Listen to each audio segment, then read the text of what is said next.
Chapter 520. The fat demon that had appeared out of nowhere had easily rescued Ebenezer from certain death. Despite facing the most powerful attacks unleashed by 4 7th-tier beings, he appeared to be so relaxed and carefree. Clearly, he was more powerful than everyone else, and the spectating guests immediately became nervous again. Joshua had died a tragic death, and the adorable little elves had lost their closest kin. Thus, everyone was naturally siding with Blower and the others. However, such a powerful opponent had appeared, and the outcome of the battle had become uncertain. 8th tier. Who would have thought that the leader of this mercenary group would be so powerful? Meg was also a little surprised at the sight of the abyssal demon. This was also the first time that he had heard about mercenary groups hunting traveling elves.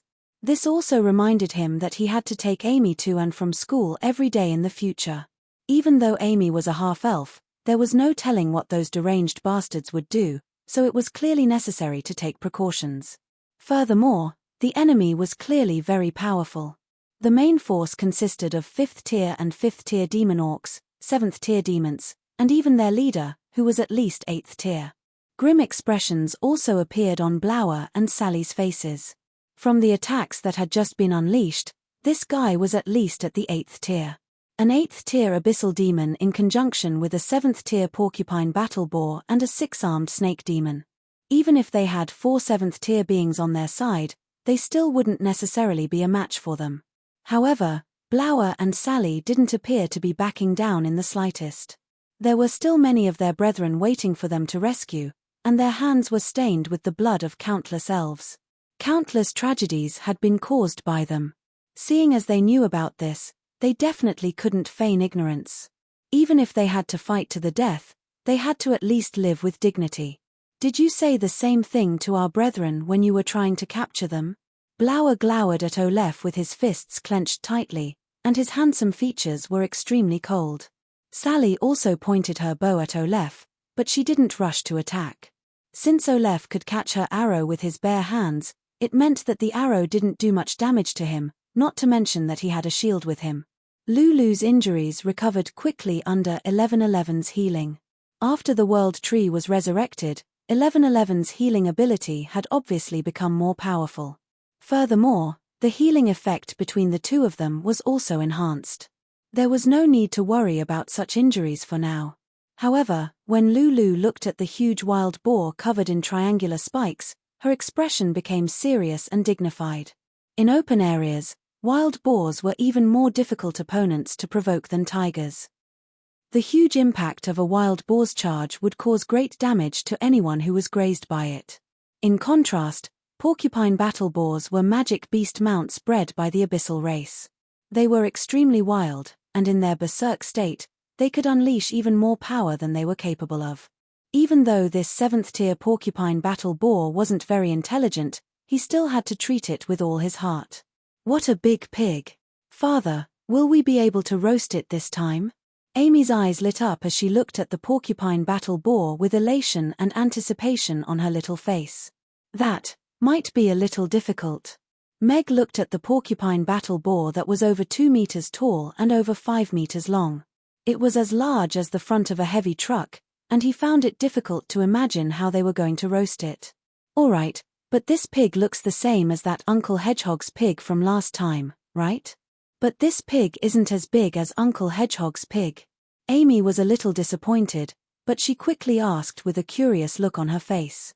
That's right. Mag nodded slightly.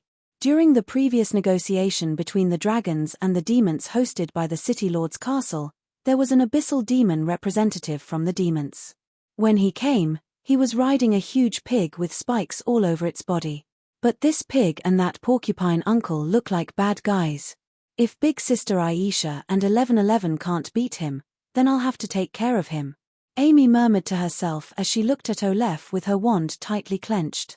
That's right. I've heard the same thing from many elves, so I decided to try it out myself today. I found that it really doesn't feel good. Unfortunately, they don't have the ability to resist, so they either have to die or submit to me. However, I'm different. All of you want to kill me, but who can actually kill me?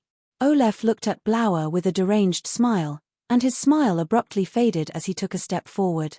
He looked at Blower and Sally with a cold expression, and said, "However, you two seem to have heard something that you shouldn't have. Hence, you have two choices now, you can either die or submit to me." Everyone fell completely silent. After witnessing Olaf's immense power, no one dared to step forward for Blower and Sally. At the same time, they began to carefully search for the Grey Temple. In a situation like this, only the Grey Temple could prevent something like this from happening. However, no one could find any law enforcers from the Grey Temple, and they didn't know if they would be able to get here in time. Submit. I, Blower, have never thought about submitting to anyone, let alone a demon. Blower chuckled coldly as he raised his hands high above his head. He chanted in a loud voice, "Wandering wood spirits, heed my call. Wood demons, show yourselves." The trees in the Aiden Square immediately rustled as bursts of green light surged toward them. The bursts of green light then converged together to form a series of green giants that were over 4 meters tall. All of them held green staffs in their hands, and there were around a dozen of them. They surrounded Olaf and Sally. High-level water-type forbidden spell, extreme freeze. At some point, she had put away her longbow, and a wand had appeared in her hand. She pointed it toward Olaf and Ebenezer, and a gust of frosty wind blew past. A layer of white frost instantly appeared on the ground where Olaf and Ebenezer were standing. Ice then began to form from their legs upward, as if it were trying to seal them in ice. Lulu, who had almost fully recovered from her chest injury, also charged toward the porcupine battle boar. Her massive body flashed through the air as she approached the porcupine battle boar. "In that case, you can only die," Olaf murmured to himself. Olaf raised his hand, and a circle of blades that were around 1/2 meter in length appeared around his shield. He hurled the shield toward the Treants, and the shield flew through the air, slicing through the Trents' necks as if it were harvesting grass. The massive Treants instantly exploded into green light, while the shield continued to fly toward Blower without slowing down in the slightest. Chapter 521. Crap. Blower's expression changed drastically at the sight of the black round shield hurtling toward him. A series of magic barriers appeared around his body, and he pointed his wand forward, upon which a green long sword materialized in mid-air before flying toward the round shield. The green long sword clashed with the black shield, and it was instantly shattered. The angle of the black shield's flight deviated slightly, and it crashed viciously into Blower's magic barrier. The magic barrier was instantly shattered, and even though the black shield's momentum had been significantly hampered, it still struck Blower's chest. Bam! A dull thump erupted, and Blower flew back 5 to 6 meters before crashing heavily into the entrance of Amy's restaurant. His chest caved in slightly, and he threw up a mouthful of blood as his face paled significantly. Anna turned to Blower with a concerned expression, and her sobbing abruptly ceased. At the same time, Olaf rushed toward Sally. With each and every one of his footsteps, the ground tremored violently, and he was like a rolling ball that was even more ferocious than the porcupine battle boar that was charging toward Lulu. Sally's expression was extremely calm as she waved her wand through the air, and 4 water dragons hurtled toward Olaf. At the same time, she leaped to the side, and her longbow appeared in her hand again. She narked a rootless arrow onto her longbow, and unleashed 5 arrows at once, all of which flew toward Olaf in 5 different directions. Oliver waved his hand, and the black round shield that had rolled to the side flew back and landed in his hand again. It was as if he was holding a big pancake. He casually slapped it forward, and the 4 water dragons were smashed into splashes. 3 of the 5 arrows were smashed to the ground, and the remaining 2 arrows were easily smashed to the ground after avoiding the round shield. They did not cause any damage to him at all. The rotund Olaf was even faster than the nimble Sally, and he caught up to her in the blink of an eye. He didn't use any techniques or movements, and his massive body crashed directly into Sally's body. It was as if she had been struck by a speeding truck, and Sally was instantly sent flying before also landing near the entrance of the restaurant. The stone slabs on the ground were shattered, and she threw up a mouthful of blood as she lay on the ground, unable to get up for a while. "I'm actually a merchant, so I always respect the choices of my customers. I'm very sorry for your decision, but I'll still make it a reality for you." Olaf stowed away his round shield as he slowly made his way toward the entrance of the restaurant. He looked at Blauer and Sally with a sharp smile on his face. All of the customers averted their gazes with fearful expressions upon seeing this. The terrifying power that Olaf had displayed was not something that they could oppose. Even though they were more inclined toward Blauer and Sally, there was nothing that they could do to stop him. "If you kill us, I'm sure you'll regret it for the rest of your life." Blauer was still not fearful in the slightest as he chuckled coldly. "Is that so? I've never regretted dying, let alone a piglet." Olaf's laughter became even sharper, as if he were about to do something very exciting. Sally glowered at Olaf with killing intent in her eyes. She had never wanted to kill someone as much as she did right now, but now, she was going to die at his hands. With his vicious methods, countless elven beings who had traveled the Norland continent had perished at his hands in the past few years.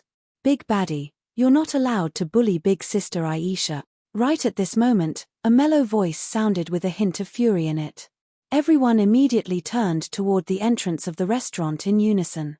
Amy stepped forward with a serious expression as she looked at Olaf. She raised her wand high into the air, and yelled, "War, wishful wand, transform." Purple light flashed from the purple crystal on the wand, and a purple staff over 2 meters in length appeared in her hand. There was a fist-sized purple crystal ball on the staff, and purple golden light was shimmering within the crystal, creating an extremely dazzling sight to behold. "Can a wand transform into a staff? Where can I find a wand like this? It's so cool." As expected, having 2 great magic casters as masters really is a different story. Just that wand alone is already something that other magic casters can't compare with. Will Amy become even more powerful after transforming her wand into a staff? All of the customers' eyes lit up at the sight of Amy's staff. At the same time, they were filled with curiosity and anticipation. Meg was also looking at Amy, and he was also looking forward to seeing how many times Amy would be able to trigger the Prophecy Stone's effects. Furthermore, he had already caught sight of Julian sitting on a deck chair in front of the magic potion shop, and he was struck by the feeling that he had complete control over the entire situation. "A half-elf brat. She's quite adorable. If I take her to the black markets of Rodu or the Demon Islands, she should be able to fetch a good price." Olaf turned to Amy, and his eyes immediately lit up. He had killed someone in Chaos City today, so he couldn't stay in this area for too long. If he could take this little brat with him, then he would be able to earn some money. As for that little brat's wand, it was only a child's toy, so there was no need for him to worry about it. "Boss, this little brat is at least a 4th-tier magic caster. We have to be careful." Ebenezer had suffered a little at the hands of Amy, and this little brat's appearance was simply too deceptive. Now that her wand had even become longer, he hurriedly issued a warning, "4th-tier magic caster?" A hint of surprise appeared on Olaf's face. Was this little brat a prodigy? In that case, it was even more worth capturing her. Regardless of whether he could nurture her into an assassin or use her as a bargaining chip in his negotiations with the Wind Forest, she would be a good choice. "Go, ultimate ice-fire bomb." Amy looked at Olaf with a serious expression as she pointed her staff at him. Red and white light appeared in the Prophecy Stone at the same time, and a ball of ice and fire flew toward Olaf right in front of everyone's expectant eyes. All of the customers' eyes widened in unison. Sally and Blauer also had expectant looks in their eyes. "PFFF." Olaf raised his round black shield and slapped it against the ball of ice and fire. It was as if he were snuffing out a small flame, and the ball of ice and fire didn't even cause a single ripple. Everyone instantly fell silent. Peculiar expressions appeared on their faces as they looked on. It was indeed a little unrealistic to expect Amy to defeat this powerful abyssal demon, but they were still a little disappointed by the outcome. Chapter 522. Olaf was convulsing with laughter, and Ebenezer was also guffawing with glee. All of the customers were looking at Olaf with peculiar expressions. Some of the customers who were familiar with Amy couldn't help but cast their gazes toward the magic potion shop. "This guy sure was brave. Is it that funny?" A hoarse voice that sounded as if it had just emerged from hell sounded. The frosty aura emanating from the air was even colder than the glacial winds blowing from the Ngoro mountain ranges. Of course, old man. Is there a better joke than this? Ebenezer was on the verge of tears from his laughter as he turned to Urian, whose back was slightly hunched over. Master Julian is here. All of the customers' eyes lit up upon hearing this, and they heaved a collective sigh of relief. Seeing as he was here, Blower and Sally would be safe. At the same time, they turned to Olef and Ebenezer with sympathetic expressions. They dared to bully Amy in front of Urian, and even mocked her master. They were most likely courting death. Blower looked up at Julian. Even though he had seen this elderly man sitting at the very front of the line for the past few days, and knew who he was still struck by a sense of awe and reverence toward a legendary magic caster like him. At the same time, he heaved an internal sigh of relief. Sally looked at Amy, and a warm feeling welled up in her heart. Little Amy was the first to step forward when she was in danger, and it was also because of her that Julian was here. Olef's smile instantly stiffened. He could sense the sudden drop in temperature and the powerful magic aura emanating from the side, and he turned around stiffly to face Julian. His eyes widened as he took a couple of steps backward in horror. He lowered his head with reverence, and said, "I didn't think that it would be Master Julian. These brats killed my brothers, and as their big brother, I have a responsibility to avenge them. Please forgive me if I've disturbed you, Master Julian."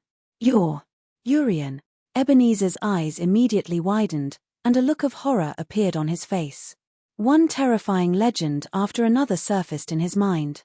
Regardless of whether it was the annihilation of the man-eating demons or the deaths of the legendary demons at his hands, all of them were evidence of his terrifying power and means of dealing with demons. "I don't find it funny at all."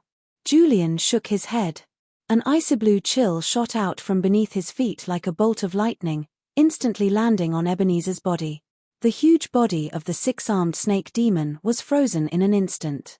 Its face still maintained a frightened expression.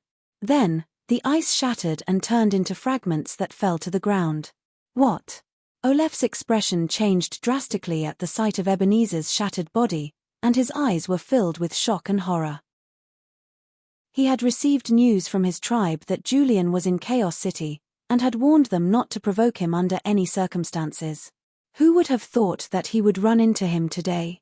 However, he still forced himself to remain calm, and said, "This guy dared to speak rudely to you, Master. He deserves to die, he deserves to die. Your Excellency, please don't hold a grudge against me. Little Amy, are you okay?" Urian paid no heed to Olef's flattery, and strode over to Amy as gently as he could as he asked, "I'm fine, Master Julian." Amy was initially feeling a little disappointed that her magic didn't work, but after seeing Julian easily freeze Ebenezer, her eyes lit up again. She pointed at Olef with elation, and said, "But he said that you and Master Crassus are pussies. He said that our soft magic won't be able to defeat this big baddie. Is that really true?" Master, and Crassus. Olef stared at Amy with incredulity in his eyes. He suddenly thought back to the letter he had received from his tribe a few days ago, which warned him not to provoke the disciples of Julian and Crassus. Furthermore, the letter also mentioned a restaurant. He hadn't paid much attention to it at the time, but now that he thought about it, that restaurant seemed to be called Mammis, and the restaurant he was currently in was called Mammis. Olef suddenly felt a chill run down his spine when he recalled what he had just said. Compared to when Ebenezer had called him an old man, he already had a premonition of his fate. It was clearly impossible for him to escape from Julian. As for resisting, that would only be a faster path to death. I think the word pussy is quite apt to describe Crassus. A cold smile appeared on Urian's face as he slowly turned around to look at Olef. His smile gradually turned cold as he said, "However, the magic you've learned isn't some weak little magic. Defeating a fat little pig like him should be no problem for you. Now, try the Ice Soul Lotus I taught you today." Urian raised a hand toward Olef, and the black shield in Olef's hand abruptly slipped out of his grasp, as if it had been struck by an unimaginable force. It was nailed to the ground before being covered in frost and ice. "Master Julian, I bear no ill will toward you or your disciple. This is all a misunderstanding. Our abyssal race has always been very respectful toward you. Leader Warsi is my uncle, so I hope you can spare my life on his account." Olaf didn't attempt to pick up the shield on the ground. Instead, he turned to Julian with a fearful expression. He was filled with remorse for putting himself in such a dangerous situation for the sake of an old man. Urian turned to Olaf with a cold expression, and said, "If I were you, I would be thinking about how I'm going to take that soft attack." "All right." Amy nodded with a serious expression as she looked at Olaf with a serious expression. She pointed her staff at Olaf with both hands, and began to chant a string of unfamiliar incantations. Dazzling silver light began to converge within the purplish-golden ball at the tip of her staff. At the same time, the purplish-golden light within the oracle stone also began to surge violently. As a result, the light became even more dazzling, and the silver color became even more profound. Olaf was looking at Julian with a hint of wariness in his eyes, but he wasn't too concerned about Amy. He could easily withstand a 4th-tier magic caster's spell even with his bare hands. After all, Julian had only confiscated his black shield, and hadn't restricted his power. All of the spectators were also thinking the same thing. The 4-year-old Amy was already able to unleash an intermediate spell, and that was already enough to shock the entire Norland continent. Julian was clearly overestimating Amy's abilities to take on an 8th-tier Olaf. Chapter 523. The Ice Soul Lotus was like the most intricate piece of art. Its transparent ice crystals shone with a dazzling silver light, and it instantly appeared above Olaf's head before silently blossoming. As the Ice Soul Lotus blossomed, countless threads of ice suddenly fell from a circular area with a diameter of around 2 meters, forcibly restricting Olaf's movements. The Ice Soul Lotus exploded at the same time, and its petals transformed into sharp blades that hurtled toward Olaf at the center of the circular area. Each and every one of the petals was shimmering with a frosty light, and there were dozens of them in total. How is this possible? Olaf's expression changed drastically upon seeing this. As a melee tank, he didn't have any magic barriers or anything like that around his body. However, the countless threads of ice that were descending from above were already making him feel as if his movements were being restricted. Furthermore, the ice blades that were shimmering with a frosty light posed an even greater threat to him than Blower and Sally. This was already beyond the scope of a 7th-tier spell, and it was at least very close to a spell unleashed by an 8th-tier magic caster. If he had his giant black shield, he would have absolute confidence in being able to block all of the ice blades. After all, defense was his forte. However, his black shield had been frozen by Julian, and his range of movement had been restricted as well. In the face of the countless ice blades, he could only evade and take them head-on with his bare hands. What powerful magic waves! How many times has the prophecy stone unleashed? Blower was also looking on with incredulity. He had thought that 4th-tier magic was the upper limit of Amy's power, but this spell that posed an absolute threat to him made her upper limit a mystery. The prophecy stone's activation is random, but it's still a potential threat and intimidation to her opponent. However, this can't be considered as Amy's true power, Meg thought to himself as he tried to maintain a clear head. The ice blades that were spinning at a frenzied pace were hurtling toward Olaf from all directions. Even though Olaf was quite stocky, his movements were extremely agile. He swept his hands through the air like a pair of fans, and all of the ice blades that came into contact with his hands were shattered into ice shards. However, there were simply too many ice blades, and no matter how fast Olaf was, he wasn't able to take care of all of them. One of the ice blades sliced into his back, puncturing his thick leather armor and sending a pillar of blood flying through the air. Almost at the exact same moment, one ice blade after another pierced through Olaf's armor, leaving behind a series of gashes of different depths. Some of the ice blades even exploded within his body, leaving behind a series of horrific wounds. In the blink of an eye, his entire body was drenched in blood. Thump! The ice blades disappeared, and a thick layer of ice appeared on the ground. Olaf, who was covered in blood, fell to his knees uncontrollably. Almost a layer of his flesh had been sliced off, and he supported himself with his hands as he looked at Amy, who was standing at the entrance of the restaurant. He still found it hard to believe that such a little girl could unleash such a terrifying spell and defeat him. Amy's, All of the customers couldn't believe their eyes upon seeing this. The powerful demon who had easily defeated Blower and Sally was now kneeling before Amy. Furthermore, Amy had done all of this on her own, not with the assistance of Urian. This world was simply insane. So awesome. Even Amy herself was in disbelief upon seeing this. She faltered momentarily before turning to Olaf with a serious expression, and said, "Do you see how powerful I am now, big baddie? I, Amy, am super fierce." After a moment of silence, a burst of laughter broke out. This was an outcome that no one present had expected. However, it seemed to be the best result after so many people had died. "Grandpa!" Anna threw herself onto Joshua's chest again, sobbing with grief and despair. "The Grey Temple is handling a case. All unrelated personnel must disperse." Right at this moment, a loud voice sounded, and Beza arrived with several members of the Grey Temple's inspection office. The crowd parted to create a path for them. Due to the fact that the incident had just taken place, the battle had already concluded by the time the members of the Grey Temple arrived. Beza looked at Olaf, who was kneeling on the ground with blood all over his body, as well as the corpses of several demons and orcs, as well as the injured Blower and Sally, and a grave expression appeared on his face. Such a vicious murder in the Aiden Square was already a fourth-tier incident. He looked at the ice shards on the ground, as well as Julian and Amy, who were standing in front of Amy's. It was quite clear that they had something to do with this incident as well, and he was struck by a sense of headache. He didn't know what these guys had done to piss off Amy. "Captain Beza, here's what happened." Meg made his way over to Beza, and gave him a brief recount of what had happened. Sally was definitely involved in this incident. She had killed most of the orcs and demons present, so she had to make it clear that these people deserved to die. Only then would she be able to minimize the impact of this incident, and at the same time, minimize the attention of others. The mercenary squad that captured elves. Beza looked at Joshua's body and the sobbing Anna, then turned to Blower and Sally, and nodded as he said, "This incident is extremely serious, so aside from that demon, those two elves also have to come back with us for investigation. I have no objections, but I hope you can immediately send people to search for a stronghold 5 kilometers north of Chaos City.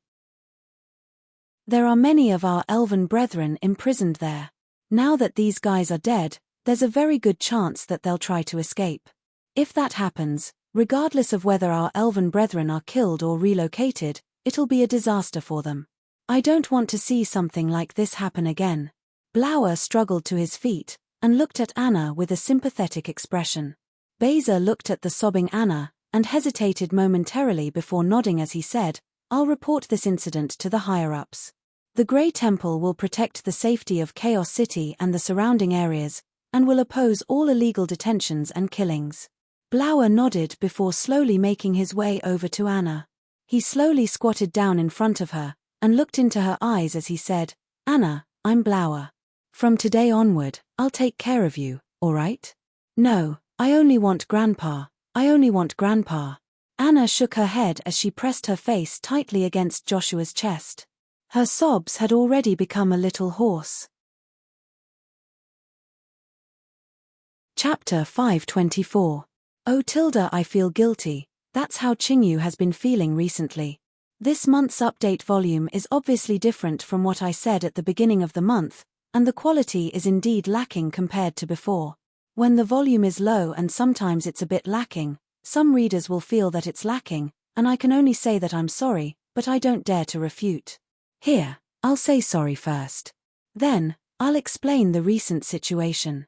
I'm not looking for an excuse, but I don't want everyone to give up because of some short-term fluctuations. Tilda, after all, Qingyu has been working very hard all this time, and Qingyu is confident that the more interesting and exciting plot is yet to come.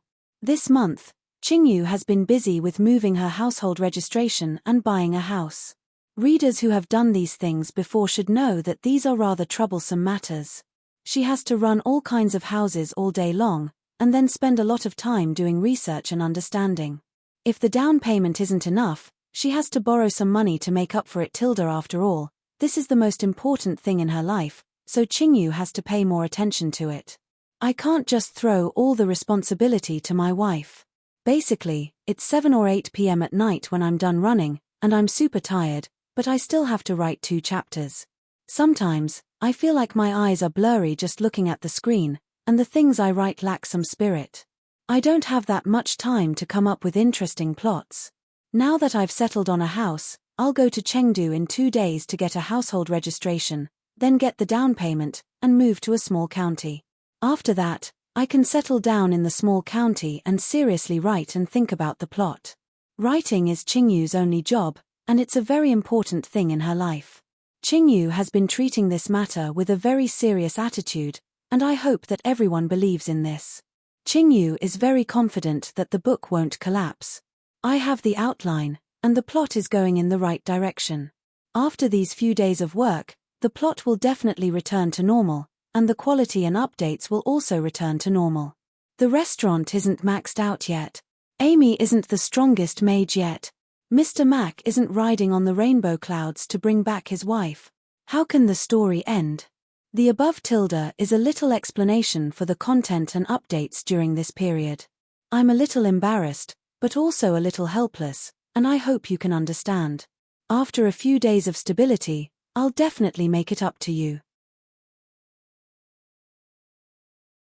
Chapter 525. Can you please save those elves who are locked up in the cellar?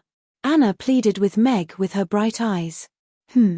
Meg was just about to tell the 2 little ones a story to coax them to sleep when he heard this. They're all locked up in metal cages. The cellar is dark and gloomy, and there's nothing to eat or drink. Grandpa said that if we don't save them, many of them will die. Anna wore a sympathetic expression as she looked at Meg with tears welling up in her eyes. Father, please save them.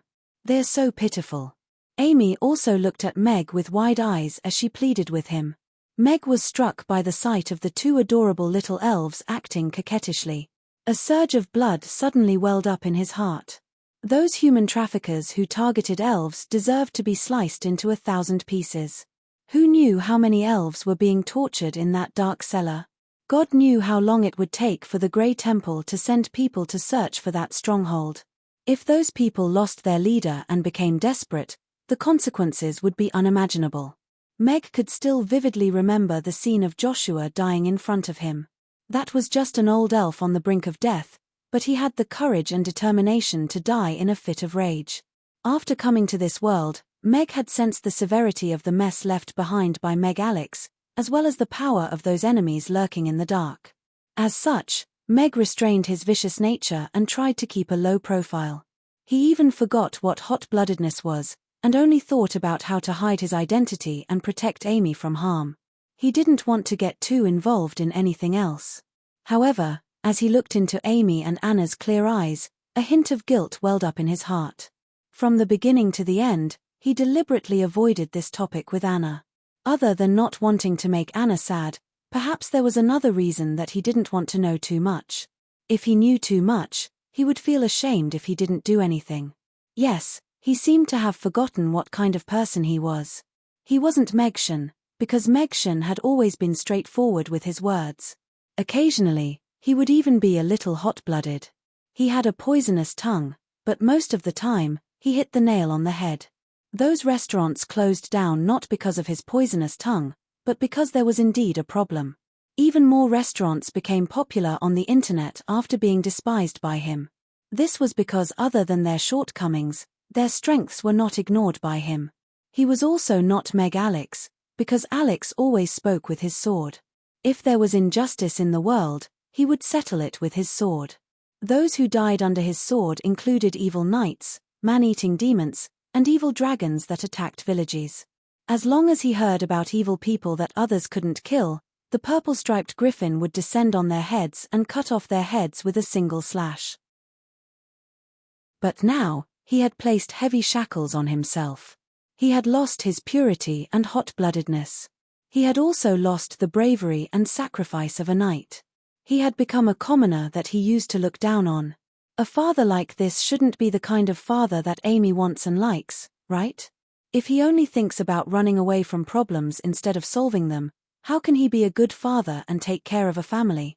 Meg murmured to himself in his heart. One question after another struck his soul, and a thought suddenly appeared in the depths of his mind. Meg's eyes also lit up again. Perhaps it's time to make some changes. Anna, do you know where that place is? If I ask you to take us there now, can you tell me the way? Meg took a deep breath as he looked at Anna. Millimetertum, I remember where it is. Grandpa said that we left Chaos City from the northern part of the city, and then we went all the way down. We passed by a small river, and followed the river. Anna immediately sat up, and looked at Meg with a serious expression as she recounted the route. All right, then we'll go and save them in a while. Meg looked at Anna, who was reciting the route in a clear and organized manner. It clearly wouldn't be a problem for them to find that base again. Really? Anna's eyes immediately lit up as she looked at Meg with excitement in her eyes. I knew Father would agree to it. Because Father is a true hero. Amy also sat up, and looked at Meg with elation in her eyes. Ugly Duckling, who was sandwiched between them, looked around with a confused expression. It had fallen asleep as soon as it lay down on the bed, and had no idea what had happened. You two play upstairs for a while, I'll go and make some preparations. Meg was also very happy at the sight of Amy's elated smile and sparkling eyes. He then turned and walked toward the door as he murmured to himself, there's still some dough left, and there's still a lot of braised meat left. Half an hour later, Meg pushed the bicycle out of the restaurant, and carried Amy, who had changed into a magician's robe, to the basket in front of the bicycle. He then carried the curious Anna, who had also changed into a blue magician's robe, to the back seat of the bicycle, and locked the door. He carried a large food container in his hand, and got onto the bicycle. Let's go. Amy yelled with elation as she raised her hands high into the air. Meg smiled as he stepped hard on the pedals, and the bicycle immediately sped forward. Anna was initially quite curious, but she looked down at the rapidly rolling wheels beneath her. Such a fast bicycle was only supported by two small wheels, and she reflexively grabbed onto Meg's clothes and closed her eyes, not daring to look. Amy, who was trying to sit in the basket for the first time, was giggling with elation. Don't be scared, this is a bicycle, you won't fall. Meg felt his clothes tighten around his stomach, and he comforted her in a gentle voice. Anna was struck by an inexplicable sense of relief upon hearing Meg's words, and she did indeed feel very safe sitting there. The refreshing autumn breeze blew against her face, and she could hear Amy's elated laughter. She hesitated momentarily before slowly opening her eyes. The trees beside her were flying past quickly, and it was rather similar to riding a horse, but it was much steadier. It was a very peculiar feeling, but she still didn't let go of Meg's clothes. The bicycle passed through the streets of Chaos City, and there weren't many pedestrians left on the streets. All that was left was a string of gurgling sounds and dumbstruck expressions on the faces of the drunken pedestrians. The bicycle stopped outside a courtyard in a residential area in the northern part of the city. Meg alighted, and carried Amy and Anna off the bicycle. Father, aren't we going to save those elves? Why are we here? Amy looked at the courtyard with a perplexed expression. Anna was also looking at Meg with a peculiar expression, but she didn't say anything. Chapter 526. Mr. Mac. The door creaked open, and Mond, who was a little sleepy, was shocked to see Meg standing at the door. He immediately turned to the yard, and shouted, Boss, Mr. Mac is here. Demon. Anna looked at Mond, and took 2 steps back in fear. She almost fell down. Don't be afraid, Miss Anna. Baldy is not a bad guy, Amy comforted her as she reached out to support Anna. Why are you so careless, Mond? You scared the little girl. Is this something that we lava demons should do? Sargeras walked out with a straight face, but quickly put on a small face. He looked at Meg and the others, and said, Mr. Mac and little boss, why are you here so late? Then, he looked at Anna and grinned, revealing a row of neat white teeth. He smiled and said, Little friend, Mond isn't a bad guy. He just looks a little silly. Don't be afraid. Keel and the others also walked to the door, and looked out curiously. However, after seeing Anna's frightened expression, they all stayed in the yard obediently. However, Sargeras, who was bald, muscular, and had lava streaks all over his face, didn't seem any more approachable than Mond. As such, Anna didn't feel reassured by his words. Instead, she inched closer to Mag and Sargeras as she looked at them with a hint of fear in her eyes. The demons had been hunting them all this time. Why was Mag bringing her to the demons now? Was he trying to sell her? Don't be afraid. Although they are demons, they are not bad people. There are also good people among demons. Meg looked at Anna, who was a little flustered and alert, and comforted her gently. They are not bad people. Anna looked at Meg's sincere eyes, and then at Sajara's eyes. Grandpa had taught her how to distinguish between good and bad people. The eyes didn't lie. She didn't see any malice in Sajara's eyes. He was indeed different from the demons who were chasing them. Baldy isn't a bad guy. He helped us beat up some bad guys before. Although he's ugly, he's surprisingly a good person. Amy nodded in agreement. Should I thank Little Boss for her compliment? Sajara's said with a strange expression. He was helpless against Amy's sharp tongue. He turned to look at Meg and curiously asked, Mr. Mac, is there something you want us to do for you? Why are you looking for us so late at night? If you have any difficulties, feel free to tell us. As long as we can do it, we will definitely help you. Mond and the others nodded in agreement. They were all looking at Mag with kindness and even a hint of fanaticism in their eyes. I did come to disturb you so late because I need your help with something. Meg nodded at Sajara's and handed over the lunchbox in his hand as he said, We're going to rescue some elves who are being held captive by the Demon Mercenary Corps. This is your reward. Mr. Mac, there's no need to talk about rewards between us. Are you looking down on the Burning Legion? Take this back. Sajara's shook his head and was about to push the lunchbox back to Meg when he suddenly sniffed hard. Is that the smell of holy Ruggiamo? He murmured to himself in confusion. Yes, it's a Ruggiamo. Meg nodded with a smile. Yes. Mond, Keel, and the others' eyes lit up as they looked at the lunchbox in Meg's hand in unison. Mr. Mac, you're too kind. Do we really need to be like this between us? Sajara's eyes also lit up. Although he spoke politely, he immediately hugged Meg's lunchbox in his arms, and solemnly said, Mr. Mac, the Burning Legion will fuck whoever you want. Yes. Fuck him.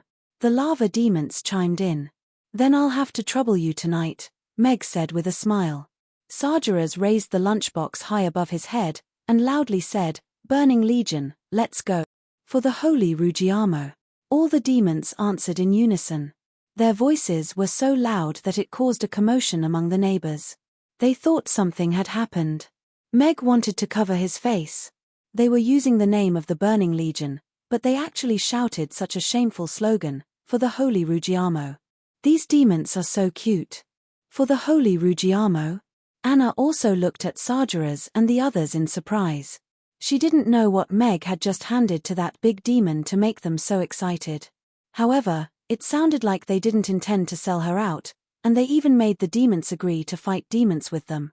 She was amazed. Do you want to eat something before you set off? Meg asked Sajara's, trying not to laugh. No, we'll eat when we start the charge. The Ruggiamo can obviously improve our fighting power. Besides, it's dark now. We can use the lava flames to light up the place. Sajara's shook his head. He looked at Meg with a silly smile, and said, Mr. Mac, where are those bastards now? Let's go and kill them now. Only Anna knows the location, so we'll go with you. Let's go now. Meg put Amy and Anna back on the bicycle. He looked back at Sajara's with a smile, and said, You should be able to keep up with us, right? Don't worry about us, Mr. Mac. We'll wait for you, Sajara's said with a silly smile. Don't be so sure. Meg shook his head non-committally. Then he stepped hard, and the bicycle shot out like an arrow. Fuck, what is Mr. Mac riding? Sajara's stared. Then he tucked the lunchbox under his armpit, picked up a foldable stool, and said, Hurry up. Meg parked the bicycle at the north gate for a while before Sajara's and the others arrived. They weren't out of breath, but it was obviously not easy for them to run all the way here. Mr. Mac, what is that thing you're riding? How can it be so fast? Sajara's looked at Meg in disbelief. He didn't expect that they couldn't even outrun Mr. Mac. It's a bicycle. Meg smiled. He was now in better condition than the most professional cyclists in his previous life. With a top-notch professional bicycle, He could easily go over 100 kilometers per hour. Of course, he had an advantage on flat roads. However, he didn't want to waste too much time on this. As he got back on the bicycle, he said, "Let's keep going. If we're late, they might have already left." Not long after they left the city, the road started to get bumpy. Under Anna's guidance, Mag quickly abandoned the carriage and began to walk along the little road. Not long after, a big courtyard in an abandoned village appeared before everyone's eyes. Chapter 527. Hurry up. Gather all of the good-looking piglets and prepare to transport them away through the tunnels. Kill all of the rest. Don't leave a single one alive, Terry said in a cold voice. Even though he was forcing himself to remain calm and collected, there was still a hint of panic in his eyes.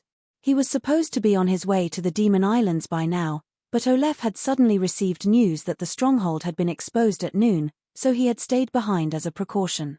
As a result, Olaf had followed Ebenezer to pursue the old man and the little brat that night.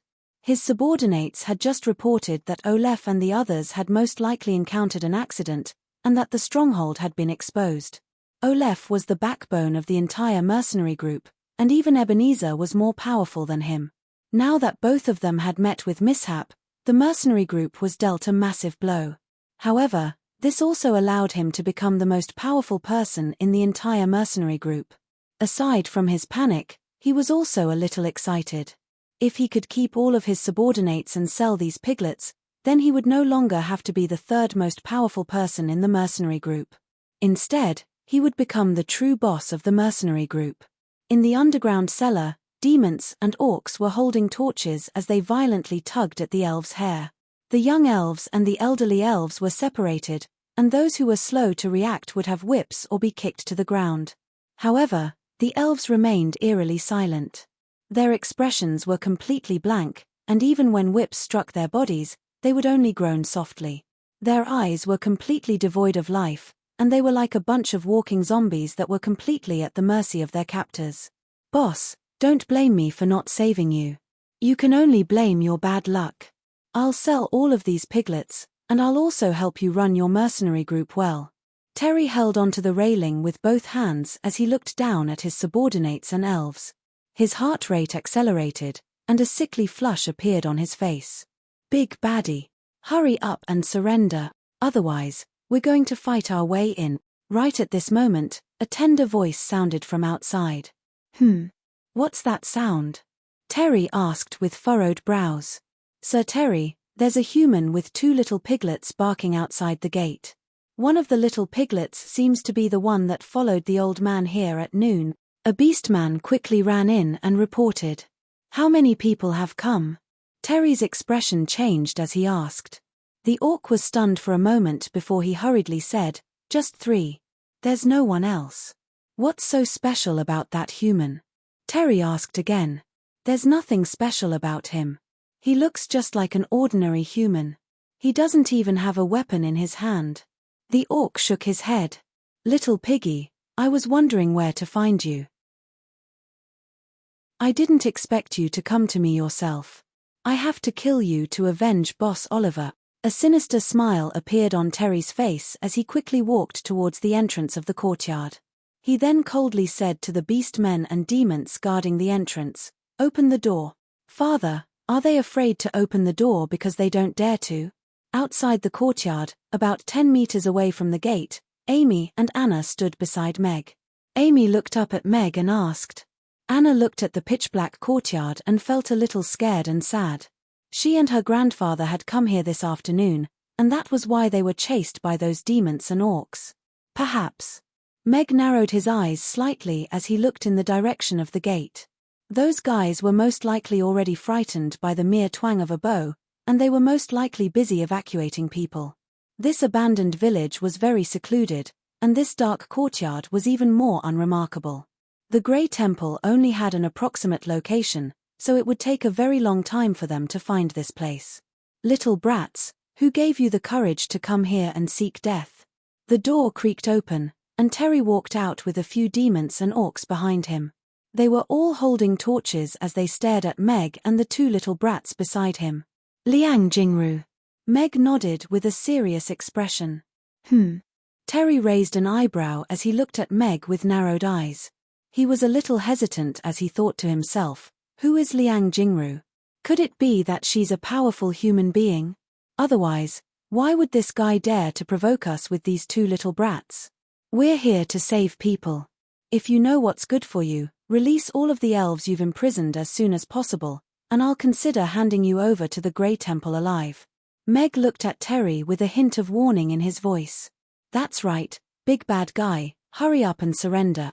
Otherwise, we won't hold back. Amy chimed in with a serious expression. Terry was so enraged that he burst into laughter. He looked at Meg with a sinister smile, and said, "Do you think I'm an idiot, little brat? Seeing as you've delivered yourself to me, you'll be my supper tonight.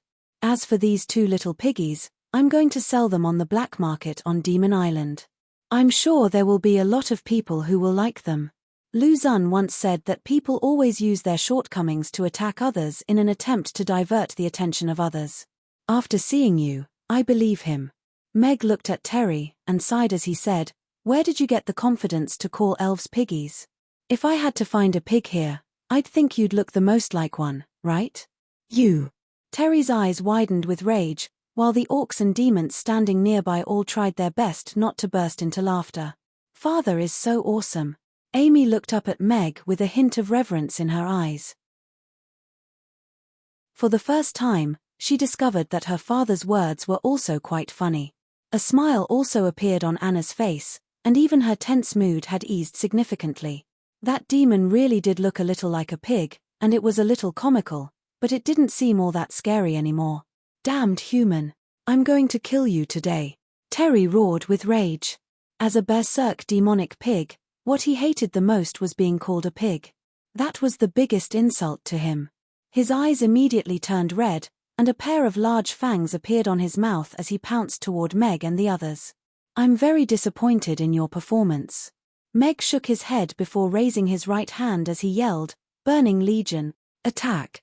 Sajara's voice sounded. "For the Holy Rugiamo." An orderly and loud voice rang out, and a group of flaming lava demons suddenly rushed out of the dense forest nearby.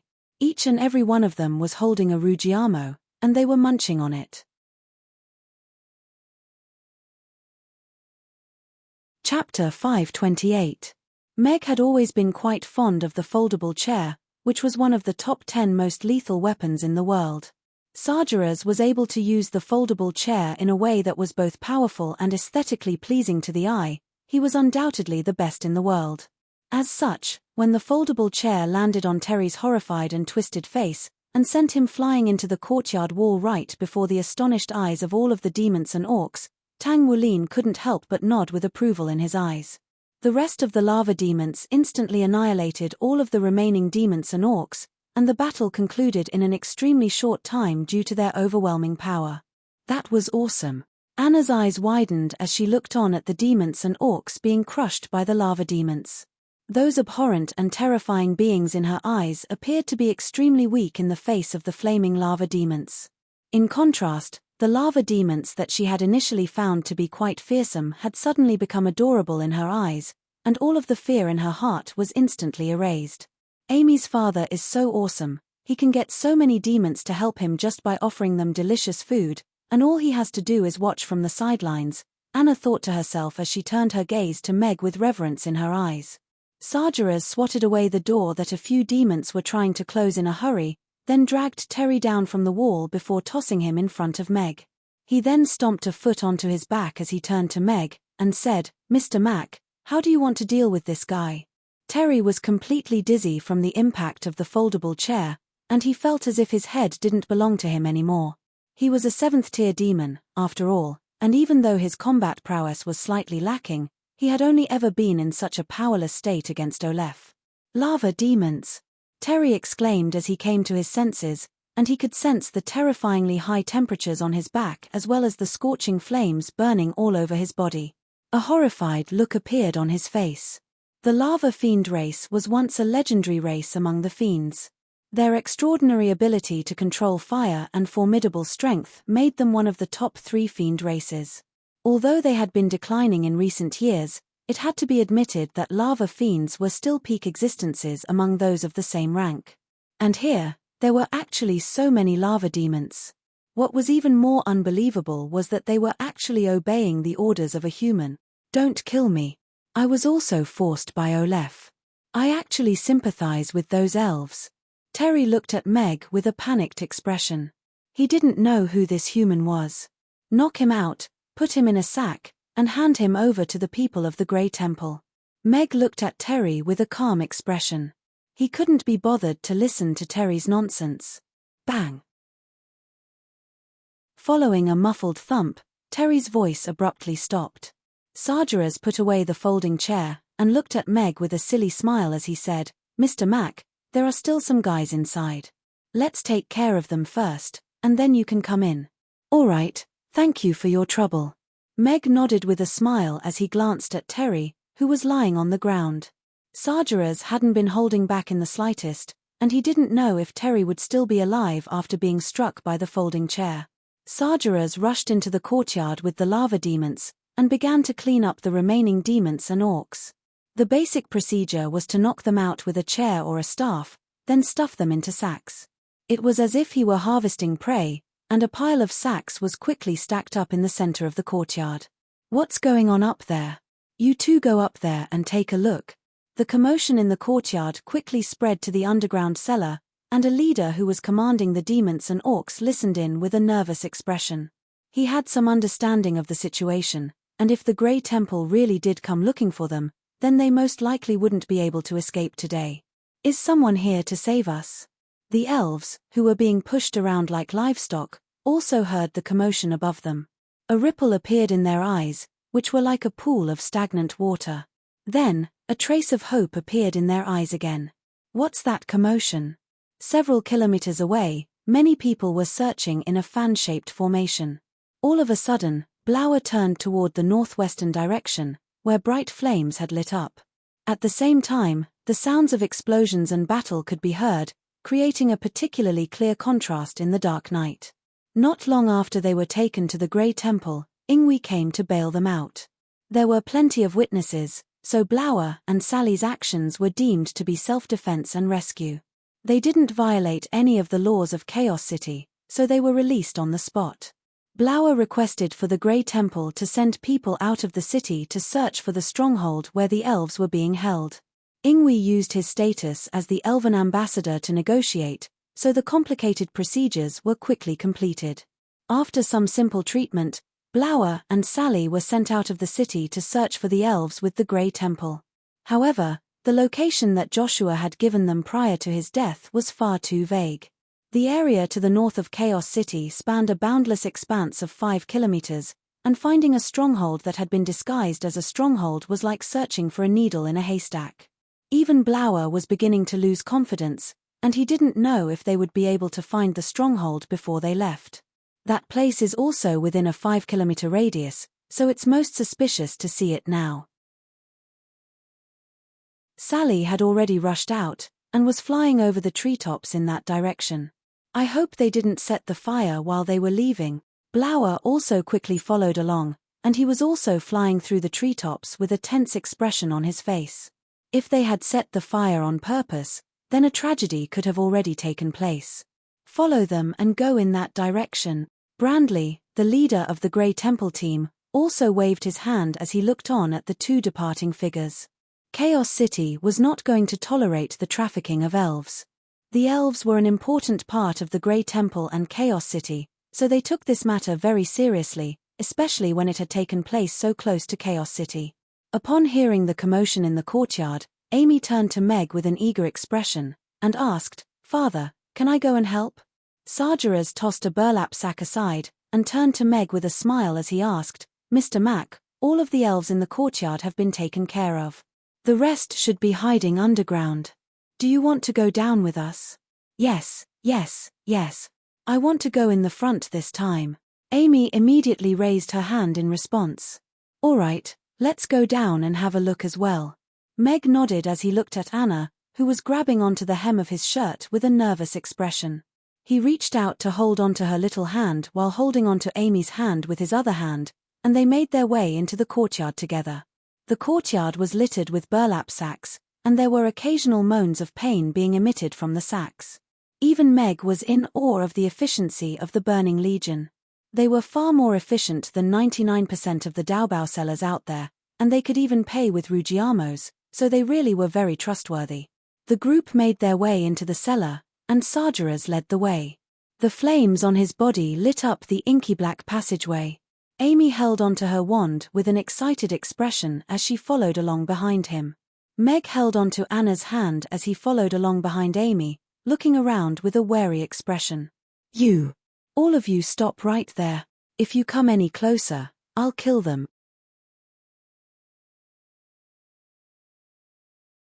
Chapter 529.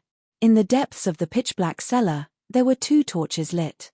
A skinny demon with a black horn on his forehead and a pair of dark green eyes was holding a little elf girl hostage. A sharp bone knife grew out of his bony fingers, and he placed it against the little elf girl's throat. A line of blood was cut into her delicate skin, and he was looking at Mag and the others with a fierce expression. Behind him were a dozen or so fearful demons and orcs who were wielding weapons. The situation above was still unclear, but the fact that these guys were able to make it here meant that their brothers above had most likely been wiped out. What made them even more fearful was that the leader of these people was a lava demon, followed by 2 little piglets and a human. There were even more lava demons with flames burning all over their bodies. The most powerful being here was the 5th-tier leader, Zabuk, but if even the 7th-tier leader, Terry, had been defeated, then they could only rely on these little piglets. The elves who had been imprisoned and tortured for a long time all turned toward the entrance of the cellar. The lava demons with red flames burning all over their bodies struck fear into their hearts. If they were to escape from these demons, only to fall into the hands of even more powerful demons, that would be an even more tragic nightmare for them. However, the elves soon turned to the little half-elf girl behind the lava demon, and their eyes immediately lit up. Her purple magician robes were rather regal and luxurious. Even though she was a half-elf, her delicate features and pointy ears made her look no different from a true elf. Of course, that wasn't important. What was important was that this little half-elf girl had appeared here. Could it be that these people were really here to save them? These demons and orcs, who usually acted like tyrants and treated them like livestock, were now trembling in fear. This had never happened before. However, his life was still in their hands. Sharp weapons were placed on their bodies. If there was a conflict between the 2 sides, who knew how many of them would die? However, they were fearless. Rather than being tortured in this dark cellar and becoming slaves with no freedom in the future, death was a form of release. At the very least, they could still see a glimmer of light and hope. If death could exchange for the freedom of some of their brethren, then they were willing to pay the price. Mag was holding a rectangular object in his hand, and he wore a grave expression as he looked at the pairs of eyes that had lit up in the dim cellar.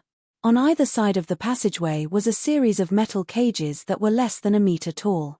Some of the elderly elves were crammed into the cages, and they couldn't even straighten their backs. Aside from the dampness in the air, there was also a foul stench in the air. The tattered clothes of these elves were stained with all types of filth. It was very difficult to imagine how these clean freaks could survive in such an environment, and what kind of physical and mental torture they had to endure. A sense of fury welled up in Meg's heart. Even though the elven race had been one of the masterminds behind the conspiracy against Meg Alex 3 years ago, Meg still had a good impression of most of the elves in the elven race. They were half of Amy's race, and they were generally peace-loving and nature-loving elves. They were the easiest race to get along with on the Norland continent, but now, they were being treated like livestock. Sargeras was also enraged upon seeing this. Even though he was also a demon, lava demons had their own bottom line, and would never attack the weak. However, these guys clearly didn't think that way. They had no bottom line at all for imprisoning and humiliating these elves. However, all of these elves were being controlled, and many of them were being threatened with weapons. Even though they could easily crush these demons and orcs, they weren't confident in their ability to save these elves, so they didn't dare to do anything rash. Zabako heaved an internal sigh of relief at the sight of Sajaras. This lava demon was giving him the most pressure, and it appeared that he was the leader of these people. Seeing as he cared about the lives of these piglets, then he was confident that he could use these piglets to exchange for their lives. In fact, he could even exchange them for more things, such as a hefty sum of money. With that in mind, a faint smile appeared on Zabako's face, and he felt a little more confident. He turned to Sajaras, and yelled, "If you want to save these piglets, then you'd better not do anything rash. Otherwise, my saber will slice through her veins, and there's no way you can be faster than my saber. Now, you only have one choice, and that is, all of you bastards should be beaten to death." Right at this moment, a mellow voice sounded. Amy was standing behind Sajaras, and she was glaring at Zabako with an enraged expression. Her staff had appeared in her hand, and purplish golden light was flashing within the oracle stone like lightning. "Heh!" Zack chuckled at the sight of Amy, and he didn't take her seriously at all. A little piglet of her age was no different from a normal human child. All she knew was to play with mud, so he didn't take her seriously at all. Instead, he was more concerned about Sajara's opinion. "Ice Soul Lotus, Ice Seal Domain." Amy pointed her staff at Zabako as she yelled in her delicate voice. Dazzling white light suddenly appeared, and a translucent lotus flower drifted out, appearing directly above Zabako in the blink of an eye. The temperature in the entire underground cellar abruptly dropped by close to 10 degrees, and snowflakes drifted down from above Zabako and the demons. Frost appeared on the faces of all of the elves and demons, and all of them froze on the spot. It was as if the entire space had been frozen in an instant. The smile on Zabako's face stiffened, and a hint of horror appeared in his eyes. The bone saber in his hand was trembling slightly as he attempted to break free from the effects of the ice seal. Right at this moment, a red cube of unknown material flew over the crowd, and struck Zabako in the face with unerring accuracy like a precision-guided RPG. Blood splattered in all directions, and Zabako's body fell back uncontrollably. The bone saber that was pressed against the little elven girl's neck was also flung away, and he crashed to the ground with his eyes wide open. Before he passed out, he still hadn't figured out what that red cube of unknown material was. "Kill them all, Burning Legion." Sajaras faltered slightly before immediately rushing forward with his foldable chair. Every time he swung his chair, a demon or orc would fall to the ground. In the blink of an eye, all of the temporarily frozen demons and orcs had been subdued by the Burning Legion, and not a single elf had been injured in the battle.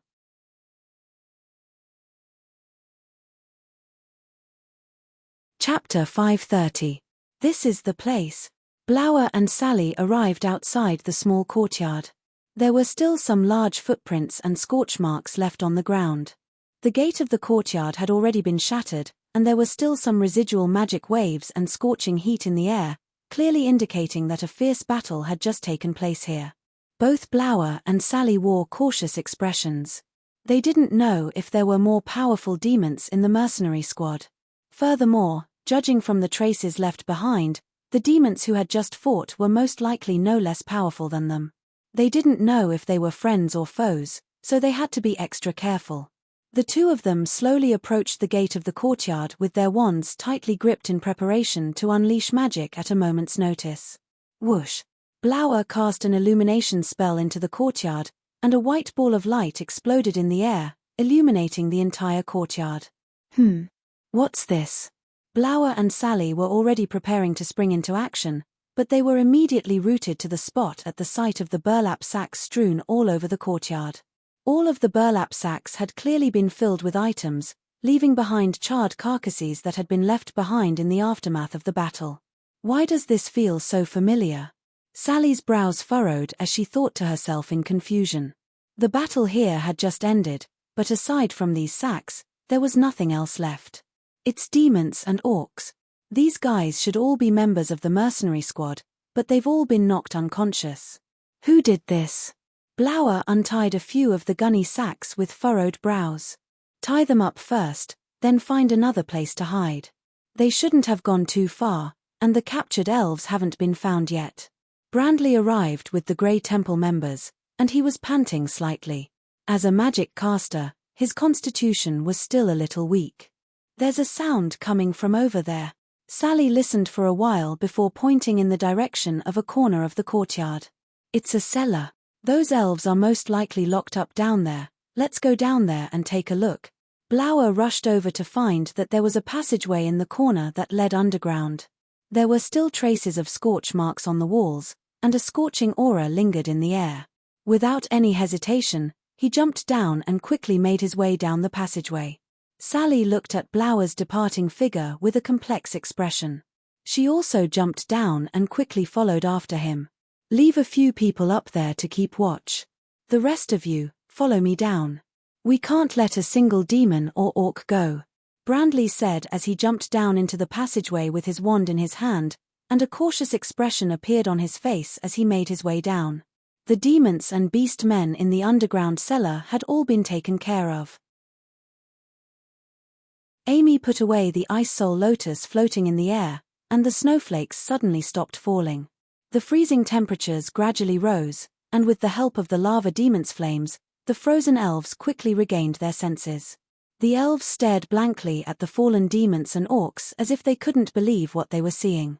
"You're all free now." Amy stepped forward and looked at the elves with certainty.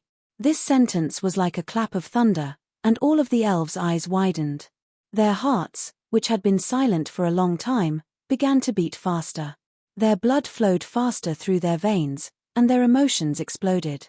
A burst of joyous cheers erupted from the cellar. Some elves wept tears of joy, while others embraced one another. After enduring countless torments, this day had finally come. They didn't think that they would be freed one day. However, most of them were staring intently at Amy with gratitude, reverence, and even fanaticism in their eyes. This sentence. Back then, Princess Irina always said this sentence when she saved us. However, we haven't heard from her for over 3 years. Is someone finally going to save us now? This little girl is a prodigy. An elderly elf looked at Amy with an intense light in his eyes. Even though she was still very young, she was definitely a super prodigy for being able to cast such powerful magic at her age. If she really was willing to save these wandering elves, then it wouldn't take long for her to become as powerful as Princess Irina had been all those years ago. The scene of Amy using her magic to freeze everyone was simply too shocking. Many of the elves were clearly aware of this, so they were all looking at Amy with anticipation in their eyes. "Amy, you're so awesome." Anna, who was standing in the corner, looked at Amy with her eyes wide open. They were both children, so why was she so outstanding? A smile also appeared on her little face as she looked at the elves who had regained their freedom. She murmured to herself, if Grandpa knew about this, he would definitely be very happy, right?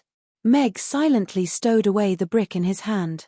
As a powerful weapon that could be switched between 3 battle modes, its edges could deal 1.5 times the damage, and its corners could deal 2 times the critical strike rate.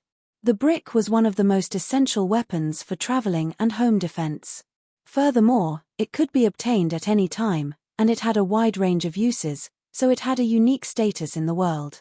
At the same time, due to its small size, its attack speed was greatly enhanced, and it could also be hurled, making up for its inability to attack from medium to long distances. Even with the advent of the electronic age, the brick's status still hadn't declined. It could often be used as a substitute for bags, which fully demonstrated its versatility. In any case, Meg had already proven that the brick he had purchased from the system for a copper coin was still very useful. After using the brick, a smile appeared on Meg's face as he looked at Amy, who was being revered by all of the elves. If he wanted to be recognized as a half-elf, then the entire elven race had to acknowledge him first. It was clearly unrealistic to change the pedantic elves in the Wind Forest. However, for these elves who were roaming the Norland continent and were in danger of being hunted down, anyone who could protect them, even if they were only a half-elf, would be worshipped by them with fervent zeal. This was the new blueprint that Meg had just unfurled today. If these elves could return to the Wind Forest with dignity one day, or if they could return to the elven race in the form of a counterattack, then perhaps their attitude could change the entire elven race's attitude. That was very important. Of course, Amy's happiness was even more important. Amy was indeed very happy to receive all of the elves' gratitude and reverence as they looked at her with fervent zeal. She had never been praised and thanked by so many people before, and this was a heartfelt display of gratitude from so many elves. "No need to thank me, no need to thank me. I only defeated the bad guys. Big Sister Anna and Grandpa told us to come and save you." Amy waved her little hands in a slightly embarrassed manner.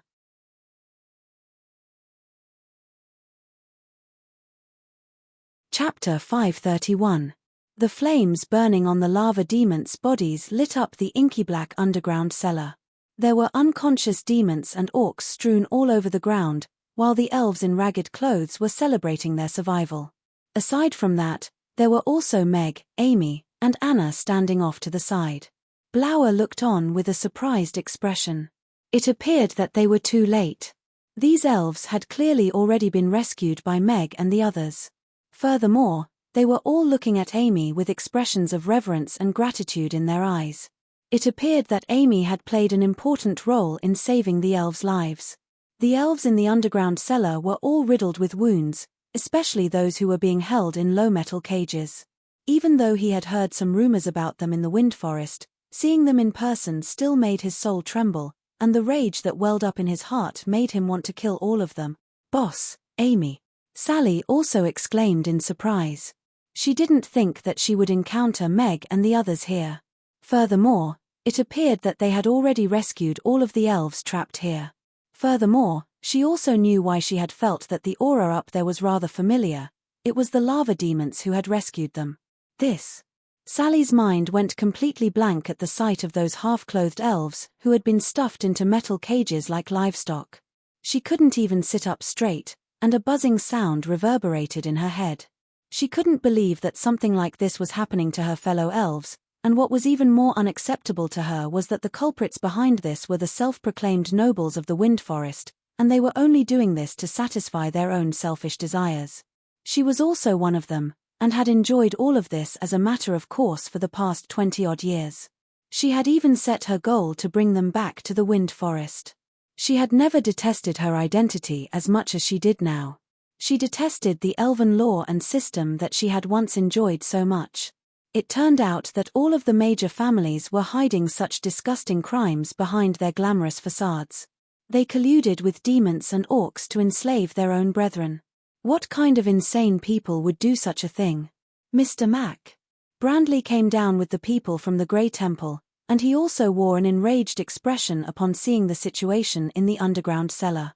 All of the elves retracted their smiles at the sight of Blower and the others, and they all looked at them with wary and fearful expressions. "Big Sister Aisha, Big Sister 1111, you're late." Amy turned to Sally and 1111 with an elated smile. However, she quickly turned to the elves, and said, "Don't be scared, they're not bad people. Big Sister Aisha and the others are here to save you. I didn't think that Mr. Mac and little Amy would be able to save the elves. You two are the heroes." Blower was feeling very conflicted, but he was relieved to see that all of the elves present were unscathed. He had been worried that they would be teleported away or suffer even more severe injuries, but the current situation was clearly a lot better than he had anticipated. "Anna asked us to come and rescue them. She still remembers the location. The situation was urgent, so I asked Sargeras and the others for help. The demons and orcs have all been taken care of, but the elves who were locked up here have some injuries. Perhaps you can treat them," Mag said to everyone. He explained the situation to them, and at the same time, passed the blame to them. "Hee, it's all thanks to little Amy, we're just here to help." Sargeras gave a bashful smile as he flattered Amy. "I am Brandley from Chaos City's Grey Temple. The Grey Temple is very concerned about what happened near Chaos City. Rest assured, if you're willing to come to Chaos City, we'll do our best to provide you with protection and assistance." Brandley stepped forward with a solemn expression. He then waved a hand, and instructed, "Get them out of the cages first. Those who know healing magic, come and treat them." Amy's explanation and Brandley's words eased the elves' minds. The people from the Grey Temple smashed open the cages and freed the elves. Some of the magic casters who knew healing magic began to treat the injured elves. However, most of the magic casters weren't very powerful, and there were no less than 100 elves in the cellar, so it was quite difficult for them to treat the injured elves. 1111 made her way over to Sally with a concerned expression, and asked, "Young Mistress Aisha, are you all right?" I'm fine." Sally came to her senses and shook her head with a confused expression. 1111 didn't ask any questions. Instead, she turned to the elves with a sympathetic expression, and said, "It looks like they need our help. Some of the elves are quite severely injured, and there are too many of them. I may not be enough to treat them all on my own." Sally looked at the severely injured elves with a hesitant expression. Her eyes were filled with pain as she thought to herself, "They're in this state because of us. What right do I have to treat them and accept their gratitude? Then I'll be going now." 1111 took a meaningful look at Sally before departing toward the elves. She had traveled the Norland continent with Lulu for over 100 years, so she was more or less familiar with this situation.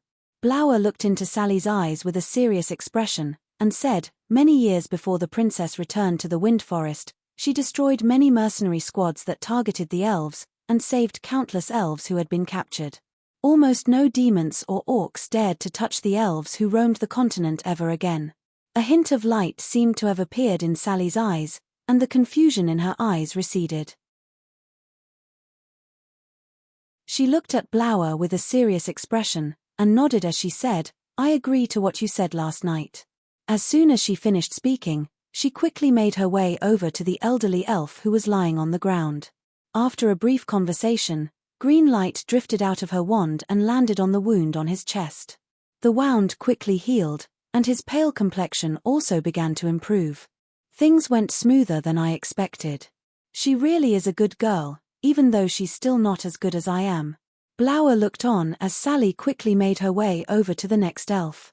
With the addition of Sally and 1111, the efficiency and effectiveness of the treatment were significantly enhanced.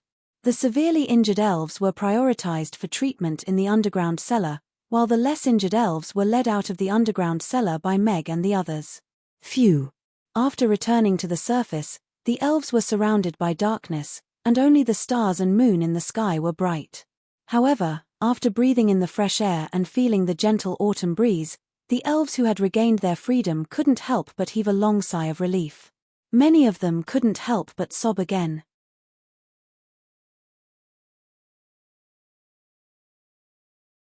Chapter 532. The elves' injuries had all been treated very well, and 1111 had woven simple clothes for them using grass and leaves, which were much better than those old, smelly clothes. "I also want to learn healing magic so that I can treat them in the future," Amy thought to herself as she stood off to the side. Thank you so much." The elves expressed their gratitude to everyone. They had regained their freedom above ground, and their injuries had been healed. Their hearts had been rejuvenated, and life had been rejuvenated. This was something that they didn't dare to believe in the dark underground cellar. Most of the elves turned to Amy. Even though she was a half-elf, she had conquered them with her power, and her proclamation of "You're free" had touched many of their hearts. They began to miss Princess Irina, and the days when they didn't have to worry about being hunted down. Even though this little girl was still young, perhaps one day, another powerful half-elf who was willing to protect them would appear on the Norland continent. "You're welcome," Amy replied happily as she put away her magic caster's staff. "Is there anything else we can do for you, Mr. Mac?" Sargeras asked Meg as he made his way over to them with a mouthful of Ruggiamo in his mouth. "It's all done. Thank you for your hard work tonight, everyone from the Burning Legion." Meg placed a hand gently on Amy's head as he turned to Sargeras and the others with a grateful expression.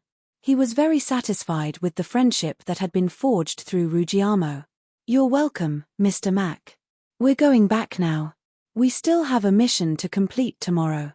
Sargeras stroked his big bald head with a bashful smile, and waved at Amy as he said, "We're going now, little boss. Goodbye, Big Baldy and all the other Baldies." Amy also waved her little hand. "By the way, the Ruggiamo is so delicious." Sargeras took a few steps forward with the demons before turning back with a bashful smile. The group of lava demons with red flames burning all over their bodies gradually disappeared into the distance like a moving ball of fire. Amy yawned, looked up at Meg, and asked, "Father, when are we going home to sleep?" "If that's the case." Meg looked at Anna, who was looking up at the sky, and asked softly, "Anna, are you coming back with us or with him tonight?" Blower made his way over to Anna before squatting down in front of her, and looking into her eyes with a serious expression as he said, "Anna, old man Joshua asked me to take care of you." "I'll take good care of you. Big sister Anna, if you come with us, you'll be able to sleep on a soft little bed and play with a lot of toys. Most importantly, you'll be able to eat super delicious ice cream and other delicacies every day," Amy said to Anna in an enticing manner. "Well." Anna looked at the earnest Blower, then at the expectant Amy, then at the gentle Meg, and a hesitant expression appeared on her face. Meg was quite sympathetic toward Anna. She was indeed a poor child, but he was more concerned about Amy's opinion. If she didn't want to come with them, then he definitely wouldn't take Anna in. That wouldn't be good for either of them. However, it appeared that Amy was also very fond of Anna. "Little Anna, if you want, you can come with us as well. I'm 1111, and this is Lulu. We really like children too." 1111 made her way over to Anna with a genuine smile on her face. Anna hesitated for a long while before mustering her courage, and asking Meg, "Can I learn how to cook from you?" Meg turned to Anna with a hint of surprise on his face. He didn't think that she would want to become a chef. Anna was 2 or 3 years older than Amy, so she was about half a head taller than her. However, even with a small stool, it would still be a little difficult for her to learn how to cook. Blower and the others were also quite surprised. They looked at Anna, then at Meg, wondering what Meg's answer would be. "Of course you can if you really want to learn," Meg replied with a smile. Amy was clearly more interested in magic and food than cooking, so he had the authority to teach 2 people how to cook. Yarbemia was one of them, but he didn't mind teaching Anna as well. "Thank you." Anna's eyes lit up with elation.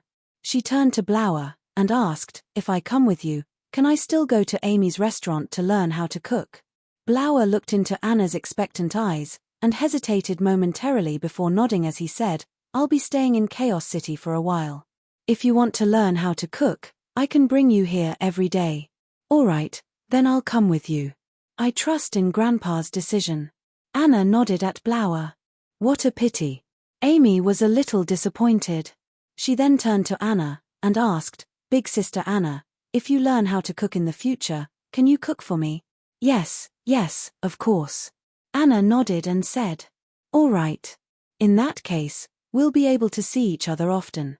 A joyful smile reappeared on Amy's face. She held onto Meg's large hand, and waved it from side to side as she said, "Father, let's go home." "All right." Meg picked up Amy with a smile. He respected Anna's decision. After all, Joshua had entrusted her to Blower before his death. However, he wasn't in a hurry to leave right away. Instead, he turned to Brandley. The people from the Grey Temple did a simple survey of the elves present.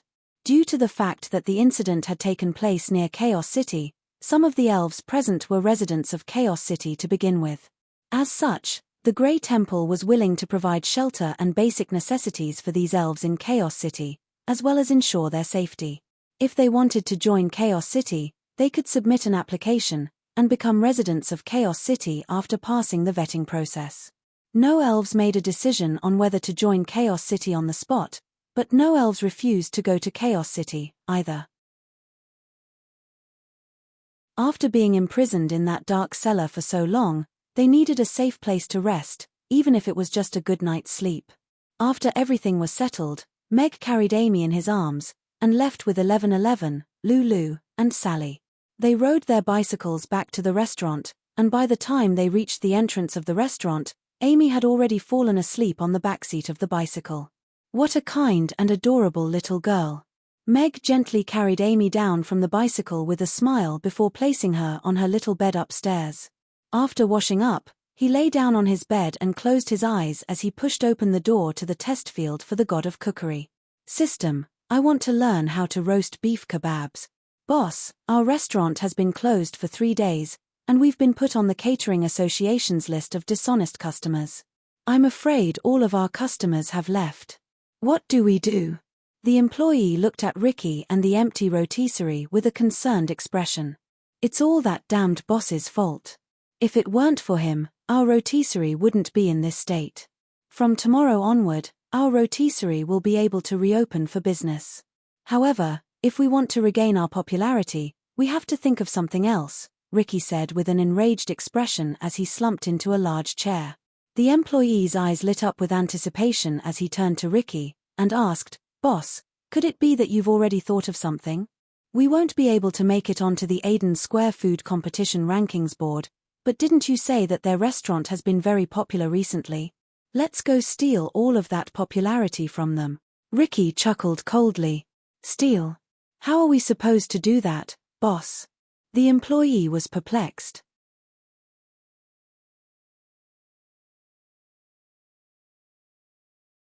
Chapter 533.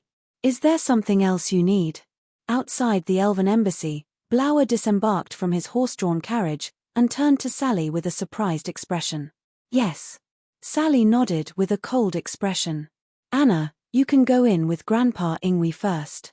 Someone will take you to wash up and change into a new set of clothes." Blower held onto Anna's little hand as he got off the carriage with a smile. Ingwe took a glance at Sally before making his way into the embassy. "All right."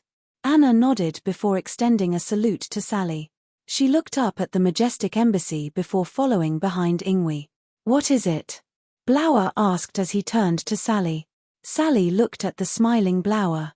In her eyes, this was a good-for-nothing guy, but he had completely changed her impression of him today.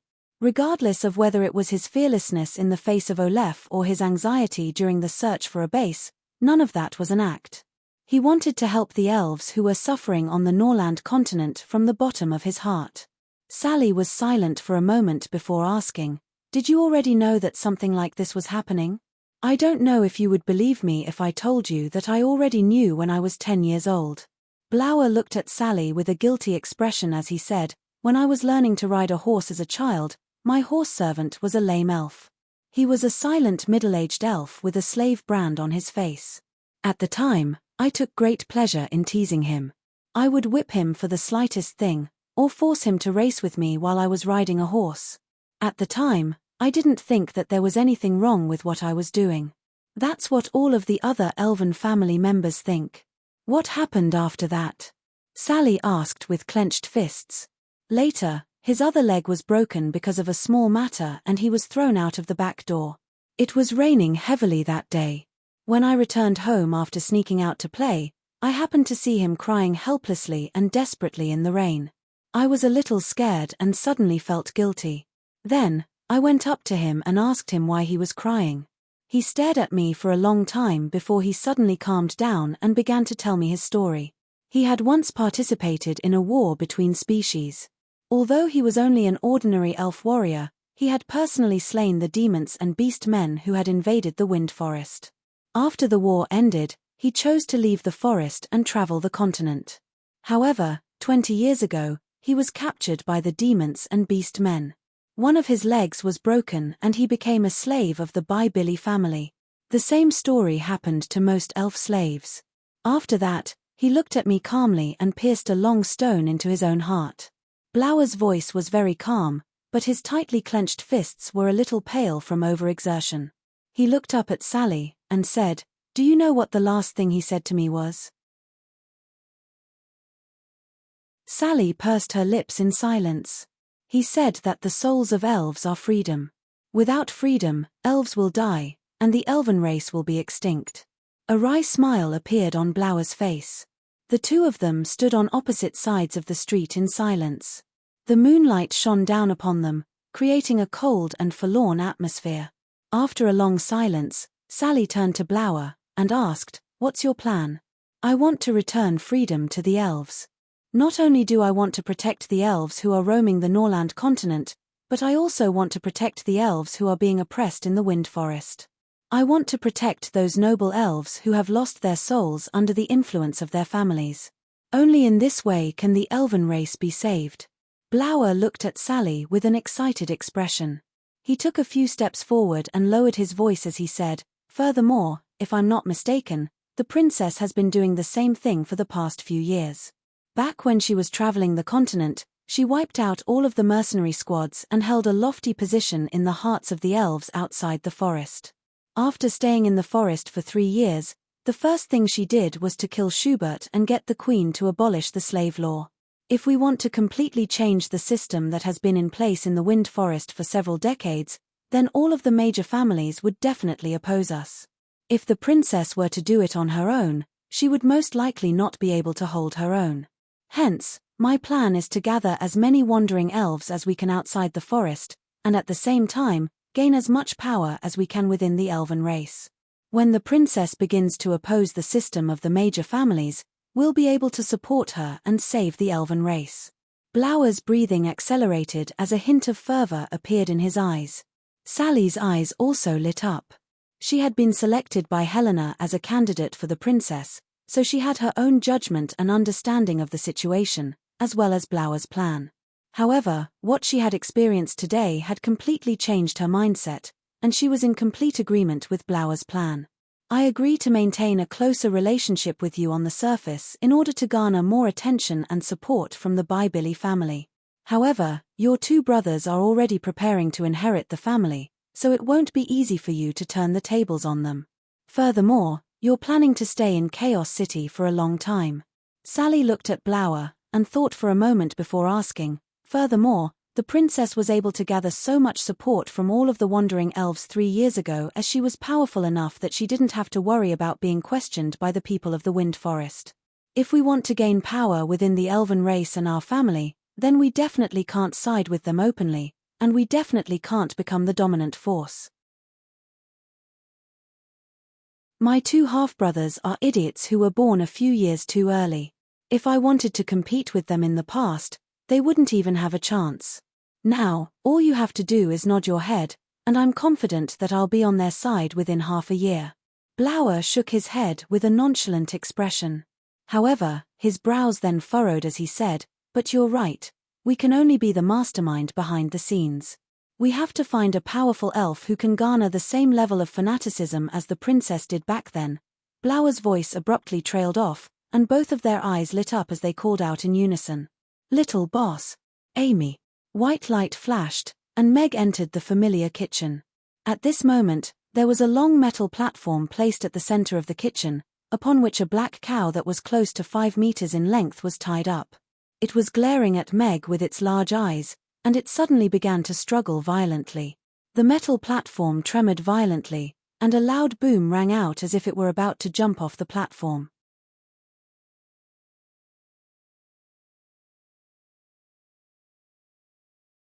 Chapter 534. This was an ironhide bull, a 4th-tier magic beast. It had gained its name due to its steel-like skin and insane personality. It was extremely violent and aggressive, and it was one of the magic beasts that hunters and mercenaries didn't want to encounter. It would take a very long time to kill an ironhide bull like this, but compared to other 4th-tier magic beasts, ironhide bulls didn't have anything of value aside from their skin and flesh, so they clearly didn't have much in the way of value. However, this ironhide bull was currently tied to the metal platform, and the sturdy metal platform was rattling and clanking as it swayed. Meg's eyelids twitched at the sight of this, and he was a little concerned that this big guy would suddenly break free from its ropes. In such a cramped space, it would be very difficult for him to evade. Selecting and obtaining high-quality ingredients is a basic skill for a chef, and it's also the prerequisite for cooking a perfect dish. As a candidate for the god of cookery, the host should know all of the ingredients that are required in order to select the best parts, the system explained. "So you're not telling me to butcher a bull, are you? What kind of chef would do something like that nowadays? That's called butchering." Meg raised an eyebrow and couldn't help but mock the system. Now, the host has to butcher this ironhide bull and obtain the beef required for roast beef kebabs from its carcass. The cow butchering experience bag has already been released, so the host may proceed with the learning process, the system replied in a calm manner, not bothering to argue with Meg. Meg took a deep breath to calm himself down before glancing at the experience bag in his mind, upon which a peculiar expression appeared on his face. The words on the bag read, "Butcher's Cow Butchering Experience Bag. System, if you can even get something like this, I'll have to hand it to you. Meg opened the experience bag, and a series of information flowed into his mind, forcing him to close his eyes to digest the information. When I butchered a bull, all I saw was the bull itself. 3 years later, I didn't see a whole bull. Now, I see it with my eyes, not my eyes. I know when to stop, but my mind desires to continue. Meg still remembered that this was a line from Butcher's Cow Butchering. At the time, he had thought that Zhuangzi was just bragging, but now, he felt like Zhuangzi was being quite reserved. This Chef Ding was really awesome. This was not because Chef Ding was an immortal cultivator, but because he knew the structure of a cow like the back of his hand. The knife moved between the bones without even touching the bones, yet he was able to separate the beef from the bones. This kind of skill was indeed amazing. The experience pack that Meg had received had a detailed introduction to this process. From bleeding the cow to skinning and dismembering the cow, every step was broken down in detail. After merging with Meg's memory, he felt that he had become an experienced butcher. While sighing, Meg could not help but recall Meg Alex's dismantling of the giant dragon in his memory. In his memory, there was a method to dismantle the giant dragon that was similar to how a skilled butcher dissects a cow. In the eyes of Meg Alex, the giant dragon was no longer a giant dragon, but a prey that had countless flaws and could be dismantled from any angle. Regardless of the skill level, Pao Ding had honed his skills by continuously slaughtering cows for 3 years. On the other hand, Alex had developed his unparalleled dragon-slaying experience by continuously slaying dragons. Even Meg was a little curious about how many dragons he had slain. If I have the time, I should study the cultivation methods and some special things in my memories. I would be a fool if I didn't make use of such a huge treasure. I can't just rely on the system to increase my strength. With that in mind, Meg pulled out a bull-slaying machete from a nearby saber rack before making his way over to the ironhide bull that was tied to the metal platform. This ironhide bull had given him some pressure in the past, but in his eyes, it was now nothing more than a massive bull made up of flesh and bone. All he had to do was separate the bones and flesh and dissect it into different parts of food. The ironhide bull was initially quite enraged, but its eyes had already turned crimson as it stared at Meg. Perhaps it was because it was struck by fear, but it became even more enraged, and the metal platform began to tremor violently. However, Meg's expression remained calm and collected as he slashed his machete across the ironhide bull's neck. Its skin, which was as tough as iron, was easily sliced open by the sharp machete. Meg grabbed onto the bull's horns before pressing its head back onto the metal platform.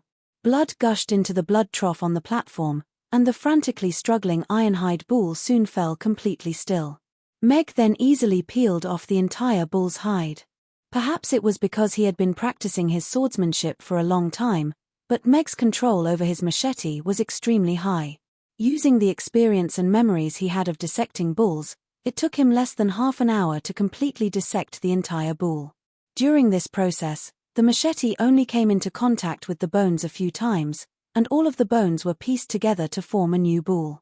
Now I have another livelihood skill. If I run out of food in the future, I can go kill bulls.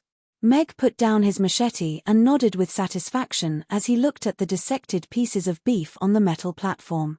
There was still a long way to go before he could dissect a bull without even looking at it, but Meg was quite pleased to be able to do this on his first try.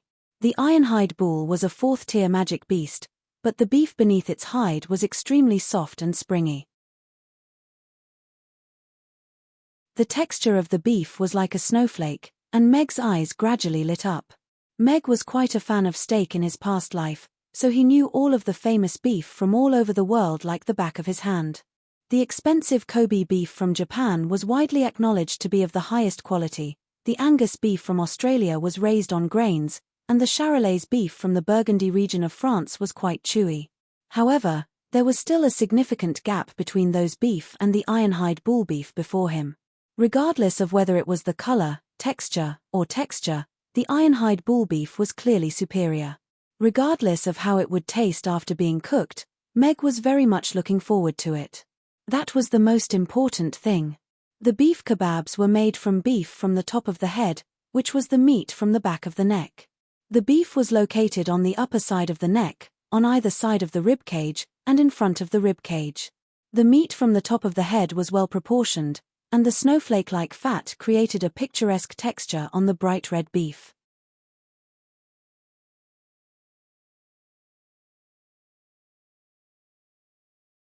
Chapter 535.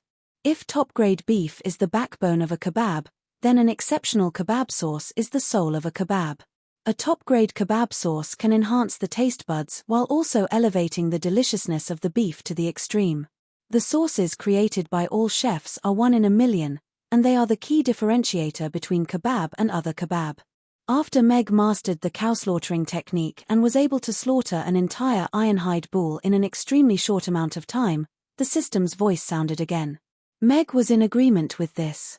On Earth, one could buy beef of the highest quality as long as they had the money. However, the same kebab would taste completely different in the hands of different chefs, as if it had been imprinted with the chef's signature. The key to this was clearly the sauces and seasonings. Making sauces is also a skill. Meg opened the seasoning box beside him to find that the 28-compartment box was almost full. He had a few sauces to choose from in his mind, but on this occasion, the system didn't give him the exact amount of seasonings to use. Instead, it used the words micro, small, medium, and large to describe the amount of seasonings he needed. System, aren't you being a little unprofessional this time? How much is micro? And how much is large? Are you trying to screw me over? Meg raised an eyebrow. Please watch your words, host. The system is not a creature that reproduces normally, so there is no such thing as a father, the system's voice sounded. You can't be so sure about that. System, you've studied Earth's history for so long. Do you know who the father of Apple is? Steve Jobs. What about the father of hybrid rice? Yuan Longping. The father of the atom in China? Qian Sanqiang. Then do you know why they're referred to as the father of XX? Apple was founded and developed by Steve Jobs, Yuan Longping led the development of hybrid rice technology, and Qian Sanqiang made outstanding contributions to China's atom technology. System, you were created because I transmigrated into this world. Using the above three analogies, now, tell me loudly. System, who am I to you? Dad. Host. Please don't confuse the two concepts, these are two completely different things. The system said angrily. Even its voice was trembling slightly. You said it yourself. Meg shrugged as the corner of his lips curled up. As a candidate for the god of cookery, mastering the amount of spices needed to concoct sauces is one of the most basic skills. In order to cultivate the host's ability, the system has made the amount of spices vague. If the host wants to concoct the best quality sauces, the host needs to have a deep understanding of spices and find a wonderful balance between them. This is the skill that a professional chef should have, the system said seriously after calming down its voice. Looks like I'll have to run out of time before I can get out. Meg raised his head and looked at the wall. More than 10 days had passed. Killing a cow had taken so much time. He began to seriously study the various spices that would be needed. Meg didn't refute the system's words because he knew that this was indeed a very good opportunity for him to train. Now, he was still in the stage of learning. Relying on the various top-notch recipes and experience bags provided by the system, he took shortcuts to master a series of top-notch cooking methods. But now, if he was only given ingredients and was asked to create a dish of the same level, he simply couldn't do it. In terms of understanding of ingredients and spices, he might not even be comparable to a housewife who cooked all year round. And now, the system was forcing him to understand and learn the characteristics of these spices and spices. Moreover, he had to use what he learned to the extreme. Facing this kind of challenge, Meg's heart was already burning with a burning fighting spirit. Only by constantly learning and experimenting would he be able to create his own dish sooner or later. At that time, he would be worthy of the title of God of Cookery. There were 3 flavors of soy sauce, spicy sauce, and garlic sauce. 3 completely different ratios. Meg calmed down and slowly understood the characteristics of each of the spices. Then, he began to experiment with the taste of the different spices after they were mixed together. The experience bag gave him a direction. What Meg needed to do was to adjust the ratio and mix the best sauce. Meg tasted the first sauce that he mixed. It was really hard to explain in a few words. Then, he began to enter a cycle of constantly changing the way he mixed it. Although he kept failing, Meg dared to face failure and didn't feel depressed. He seriously thought about the shortcomings of the process and immediately threw himself into the next mix. The first one to receive the system's approval was the sauce-flavored sauce. Meg was able to develop the garlic and spicy-flavored sauces in no time. The 3 sauces had 3 completely different flavors and textures, and Meg was already looking forward to how the beef would taste after being coated with these sauces. When the sauces were finished, more than 30 days had passed on the wall. Meg didn't have much time left. He pulled out a knife from the knife holder and cut a piece of beef into 2 centimeter cubes. Then, he carefully mixed the sauce into the beef with his hands. After marinating, he passed a 20 centimeter long bamboo skewer through the middle of the meat. There were 5 pieces of beef on each skewer. The pieces of beef with some traces of blood were covered with snow patterns. He put them aside for later use. There was a long iron grill in the left corner of the kitchen. The charcoal fire was already burning red. Meg reached out to test the temperature and shook his head slightly. After a while, he picked up 5 beef kebabs from the plate and put them on the grill. Sigh, the half-fat and lean beef was placed on the hot iron rack, making a beautiful sound. After brushing a small amount of oil on the beef, the white snowflake-like fat meat on the beef sizzled. Soon, the white snowflake-like fat meat became crystal clear, and the aroma of the beef began to spread in the kitchen. The color of the beef gradually deepened. The oil on the beef's surface burst, and the aroma in the air became more and more intense. When the beef was about 70% cooked, Meg picked up a brush, dipped it in the sauce that he mixed earlier, and spread it evenly on the beef's surface. The beef on the grill made a sizzling sound. The sauce was like a catalyst. The aroma of the beef mixed with the sauce's aroma drifted in the air, making people salivate.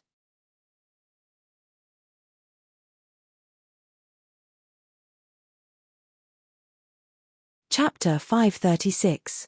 The next morning, Meg opened his eyes almost at the exact same time as the alarm clock beside his bed rang. He stared blankly for a moment before turning off the alarm clock.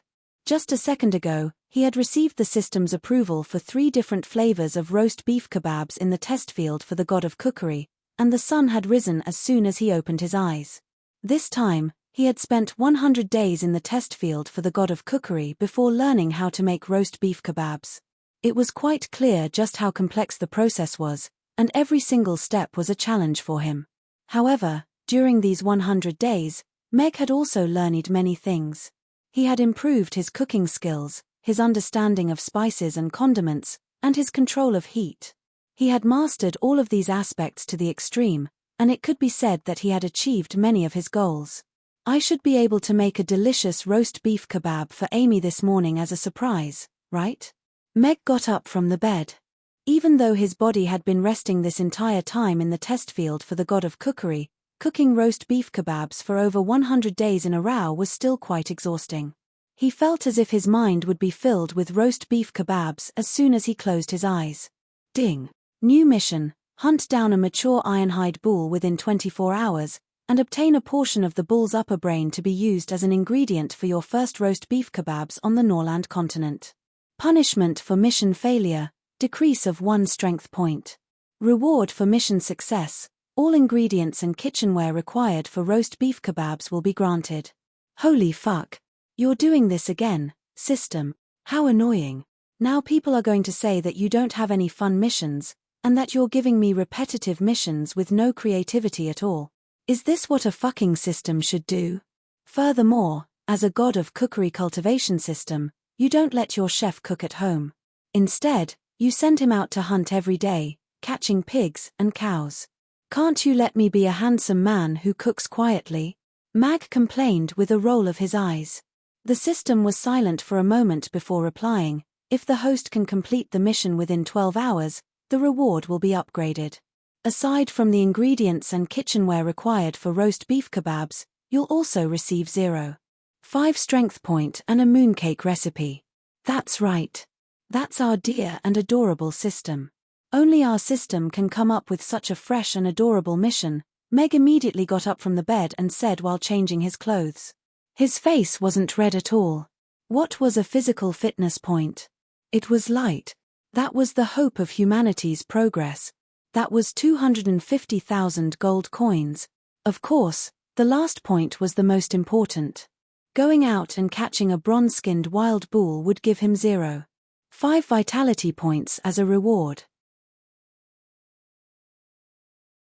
To Meg, who was crazily trying to level up, this was simply too good to be true. What was there to be tired of?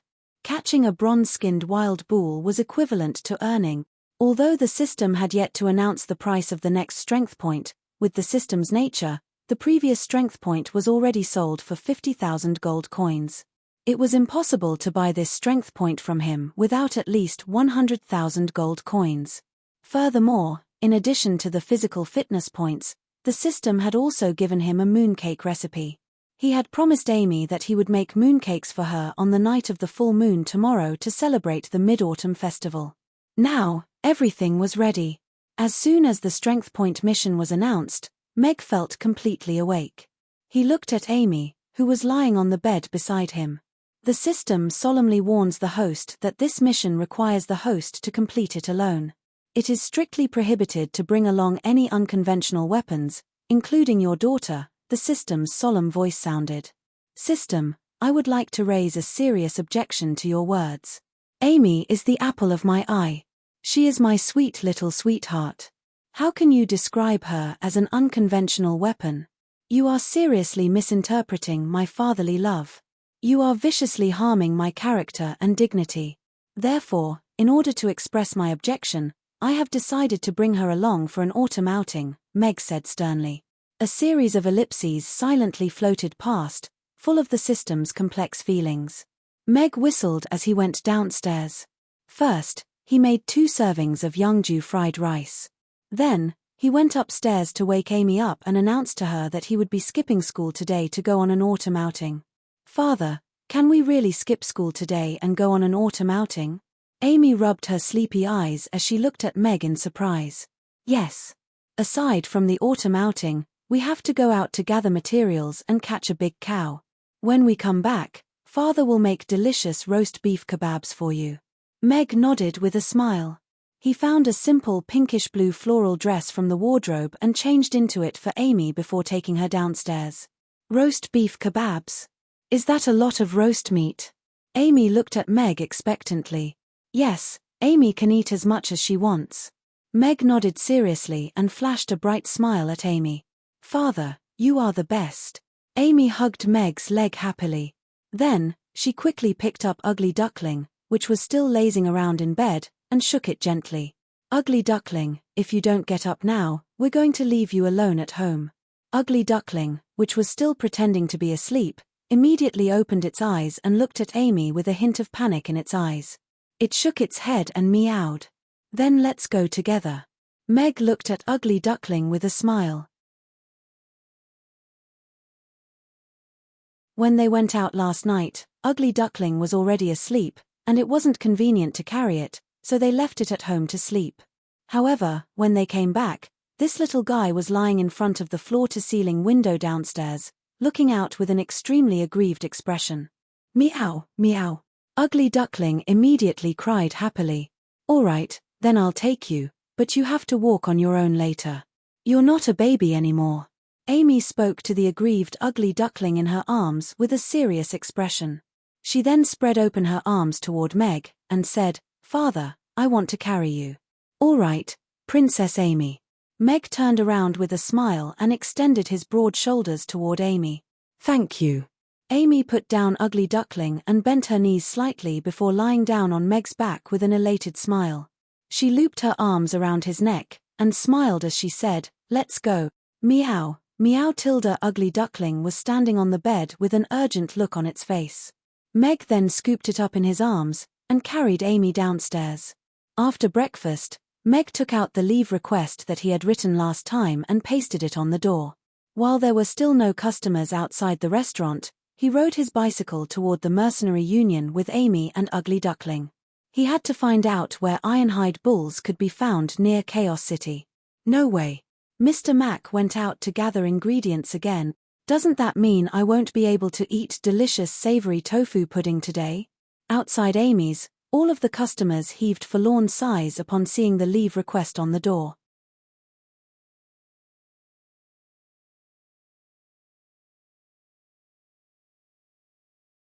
Chapter 537. Ricky finally squeezed his way to the front of the line, and his entire body was trembling with rage at the sight of the leave slip hanging on the door. He had finally woken up early this morning to deliver the letter of challenge, but he didn't expect to receive a leave of absence.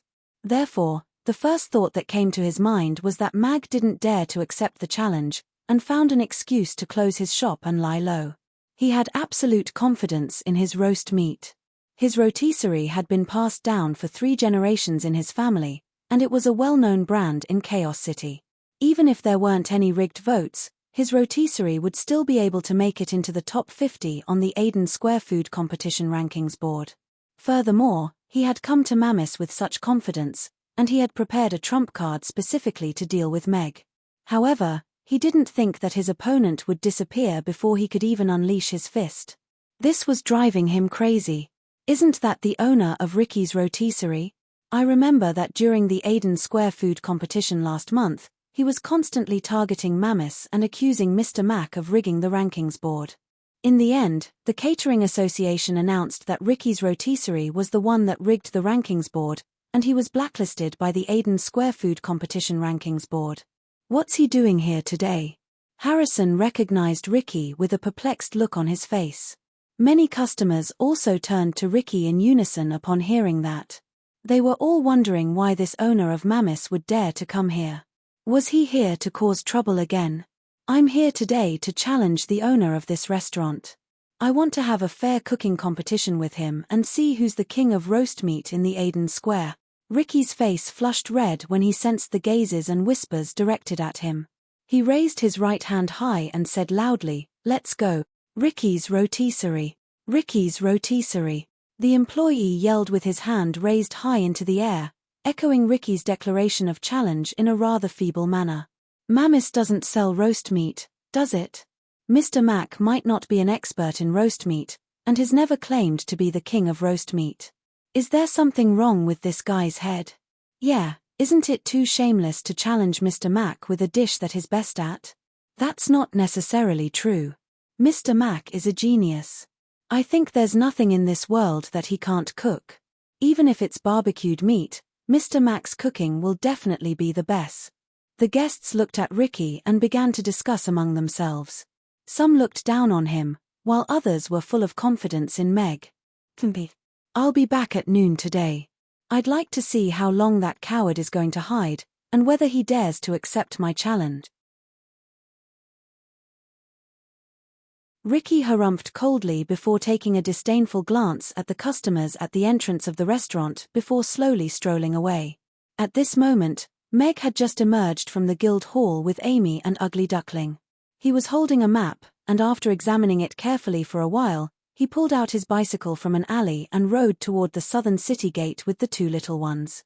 He had obtained a map of the area where Ironhide bulls often roamed. However, compared to the copper boar from last time, Ironhide bulls were clearly more mischievous. As such, he would have to venture deeper into the forest to find them. Even though it was a little troublesome, Mag was still willing to give it a try in the face of the temptation of the strength point and mooncake recipe. After exiting the city, Meg stowed his bicycle away. The road in the northern part of the city had been created by the mercenaries, so it was full of bumps and hollows, making it unsuitable for bicycles. Meg wanted to get an off-road bicycle from the system, but after hearing the system's exorbitant price, he decided to go with the most environmentally friendly method of travel, walking. The mercenaries poured out of the city gate. There were forest trolls over 5 meters tall, and their legs were as thick as tree trunks. There were abyssal demons riding on porcupine battle boars. There were goblins in neat formations, and giant dragons glided across the sky as they made their way into the wilderness. Amy sat on Meg's shoulder and looked at the group with excitement in her eyes as she asked, "Father, are we mercenaries as well?" "That's right. We went to the mercenary guild to accept a mission, so of course we're mercenaries as well. Meg nodded with a smile. His heart rate had accelerated slightly, and he felt as if a sense of wildness was growing in his heart. A knight rode past Meg on a horse, and said in a loud voice, "Hey, mercenaries don't take little girls into the wilderness." His words immediately drew raucous laughter from the surrounding mercenaries, and many of them turned to Meg. They were all curious as to why a man who didn't even have a horse would take a little half-elf girl into the wilderness. Furthermore, aside from the strange backpack on his back, there was only a strange-looking saber hanging from his waist. He didn't look like a professional mercenary at all. Instead, he looked more like a father taking his daughter out for an autumn outing. Meg paid no heed to the mocking gazes directed at him by the mercenaries. That was just how mercenaries were. How could they know that his backpack was filled with all types of spices and tools that could be used to enjoy the most delicious food in the wilderness? Furthermore, the saber hanging from his waist was the most powerful and lethal weapon against ironhide bulls, the bull-slaying saber. My father is the most powerful mercenary in the world. He's the most powerful knight. Meg didn't care, but Amy wasn't having any of it. All of the mercenaries burst into laughter at the sight of the serious expression on Amy's little face. "Hey, where are you guys going?" Right at this moment, a large open horse-drawn carriage pulled by 3 unicorns stopped beside Meg, and a woman stood on the shaft of the carriage as she looked at Meg with a question. Meg turned to discover a beautiful woman with a head of long red hair. The morning sun cast a pink hue over her wheat-colored skin, and her red and black leather armor was unable to conceal her voluptuous breasts. Her leather shorts that were almost all the way down to her thighs further accentuated her toned and slender legs. She had a folding boomerang that was over a meter in length strapped behind her back, and she was appraising Meg and Amy with a curious expression in her beautiful brown eyes, as if she were a wild cheetah. There were 7 mercenaries sitting behind her horse-drawn carriage, among which were an orc, a demon, a human, and even an elf. This was clearly a small mercenary group. A huntress. That was the first thought that flashed through Meg's mind. However, in contrast with the mocking mercenaries, Meg didn't see any disdain in her eyes. He hesitated momentarily before replying, "We're going to the illusionary Mist Valley."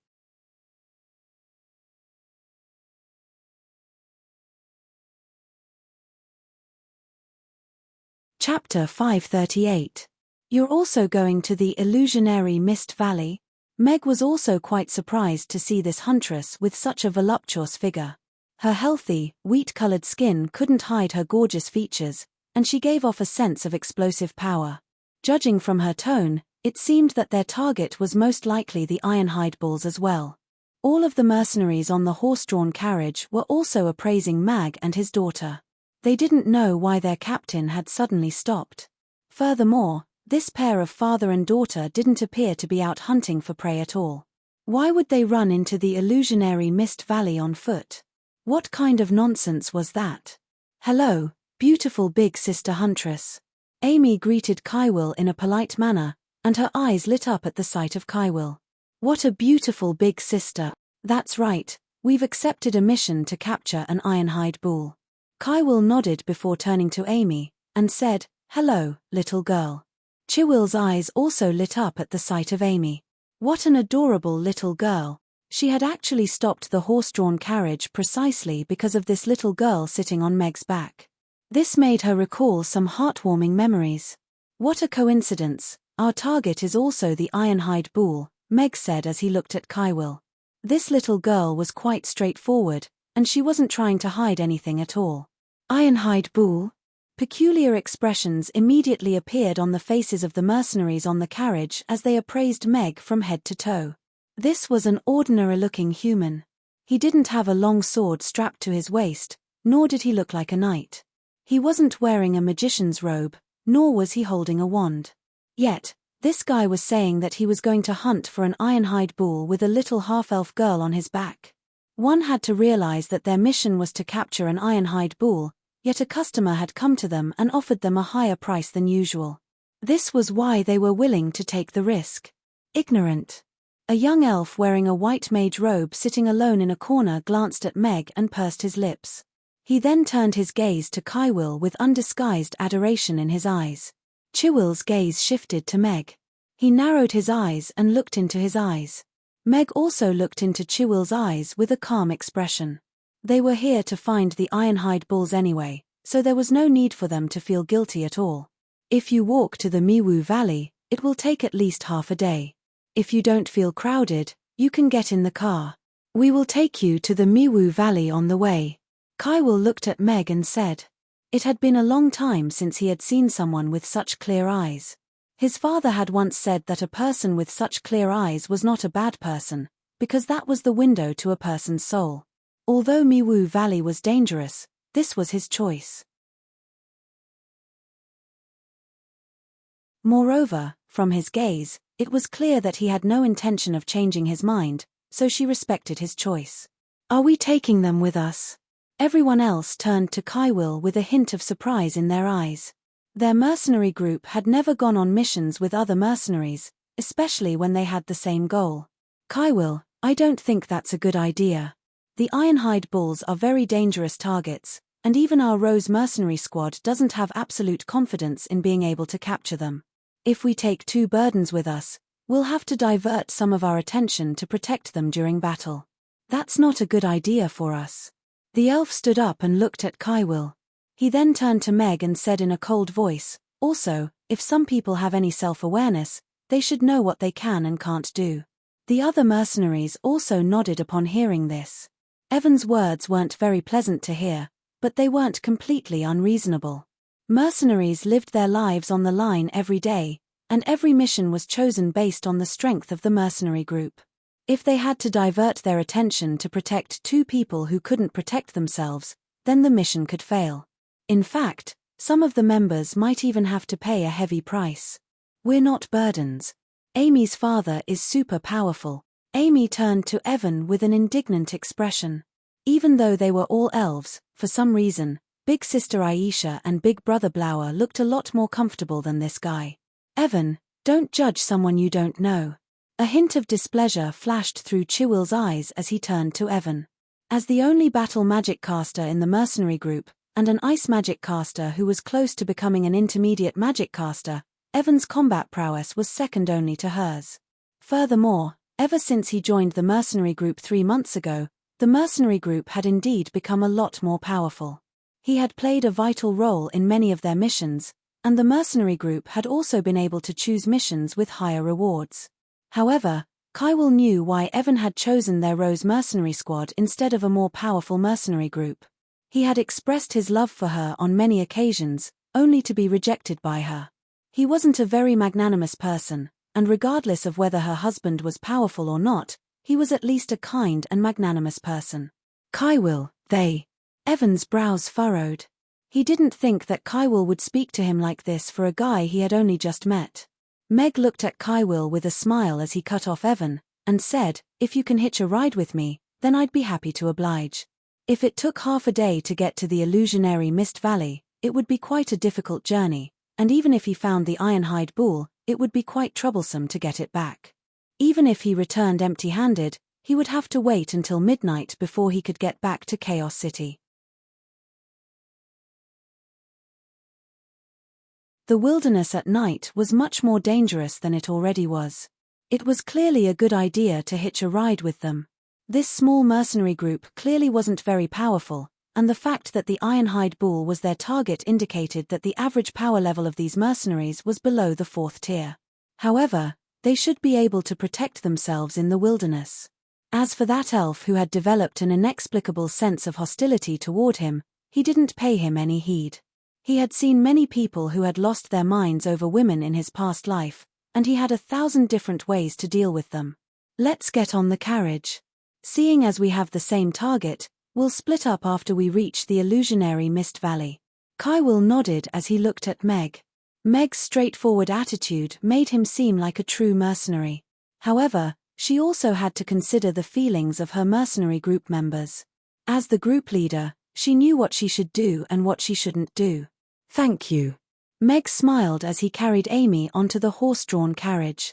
He then climbed onto the horse-drawn carriage himself, and sat down in a corner with Amy on his lap. Meanwhile, Ugly Duckling was in Amy's arms. Let's continue. Kywell turned around and spoke to the thin mercenary who was driving the horse-drawn carriage. The horse-drawn carriage continued along the bumpy path. Evan, who was sitting in the opposite corner of the carriage, looked at Meg with a peculiar expression, and said, "I didn't think there would be someone as shameless as you in this world."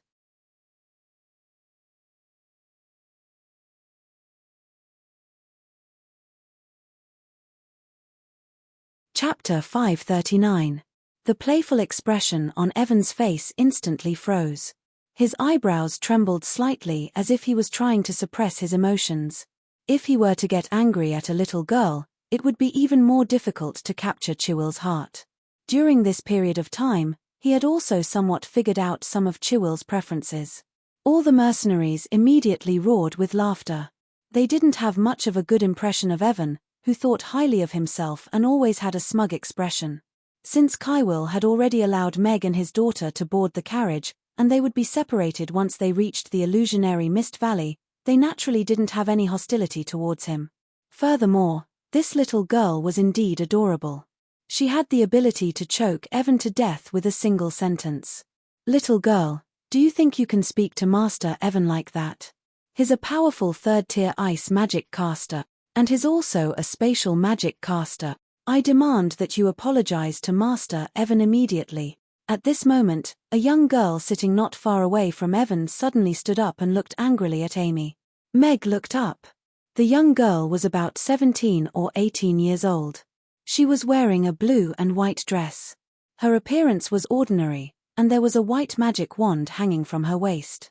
She looked like a magic caster, but she didn't even wear a magic caster's robe, so she should be a first-tier magic caster. Seeing her angrily defending Evan, as if the most important person to her had been insulted, Meg thought of a phrase, brainless fan. "Look, big sister, your breasts are so small."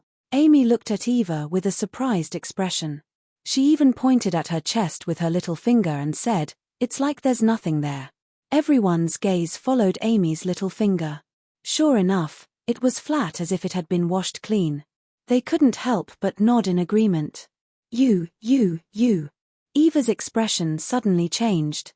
She immediately shrank back into her seat and hugged her knees with both hands, trying to cover her breasts. Her face was as red as a monkey's butt. She stared at Amy as if she wanted to eat both of them. "Little brother, are you also a mercenary? Are you a knight or a magician?" Dennis, the Minotaur demon sitting beside Mag, asked with a hearty smile. Everyone else also turned to Mag with a curious expression upon hearing that. Mag's equipment was simply too strange, and they couldn't quite figure out what he was doing. Even Kywell turned to look at Meg. He wanted to know why he was so confident and dared to bring his daughter into the wilderness. Strength was the only way to dote on her. If he wasn't strong enough, then it would be completely irresponsible. Meg looked at everyone's curious eyes and said calmly, "Actually, I'm a chef." Everyone was stunned.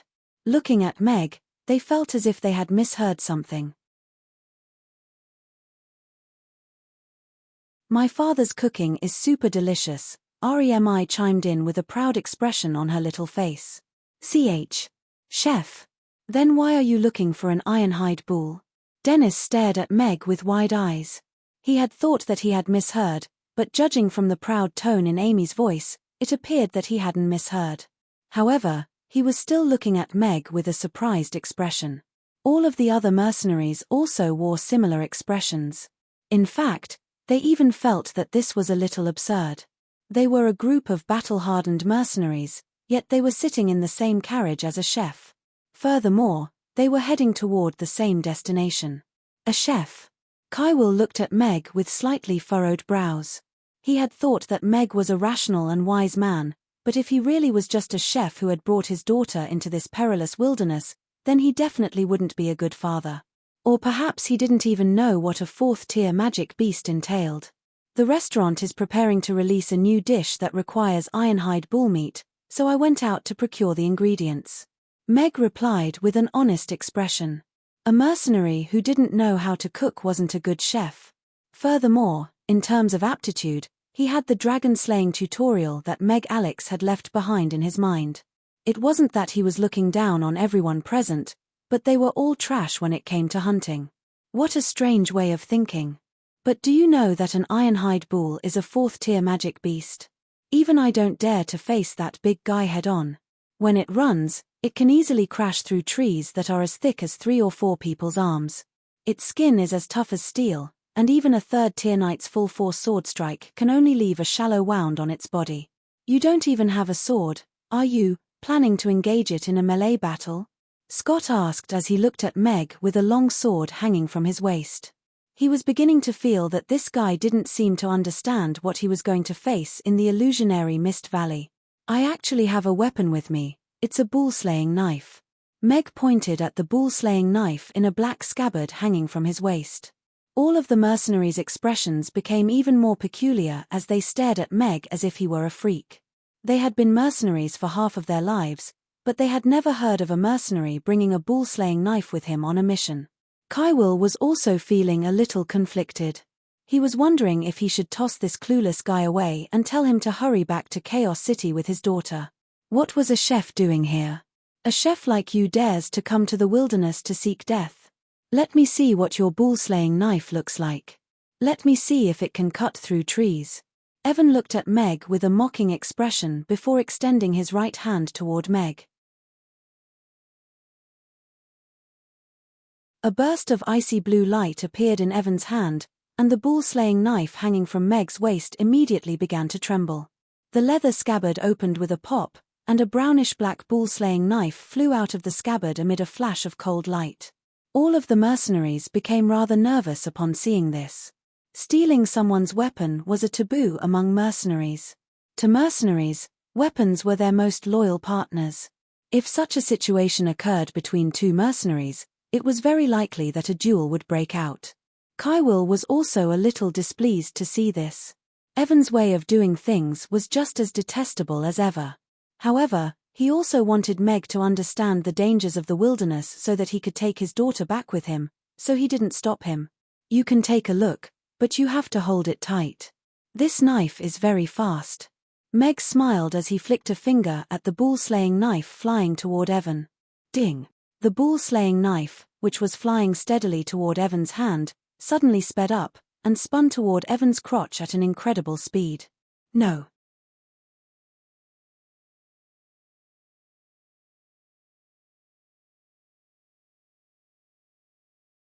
Chapter 540.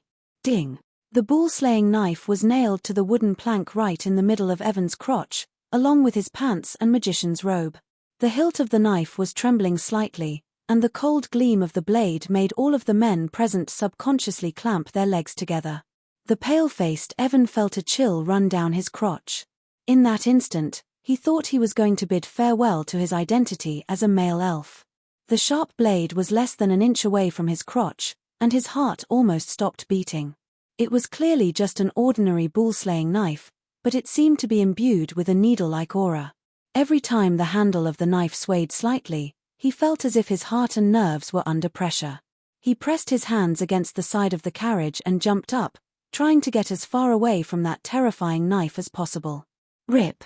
The crisp sound of cloth being torn rang out. The bull-slaying knife that was still nailed to the wooden plank easily parted his pants down the middle, creating a long gash from his crotch. Evan's expression changed, and he hurriedly clamped his legs together and pulled his magician's robe and pants tighter.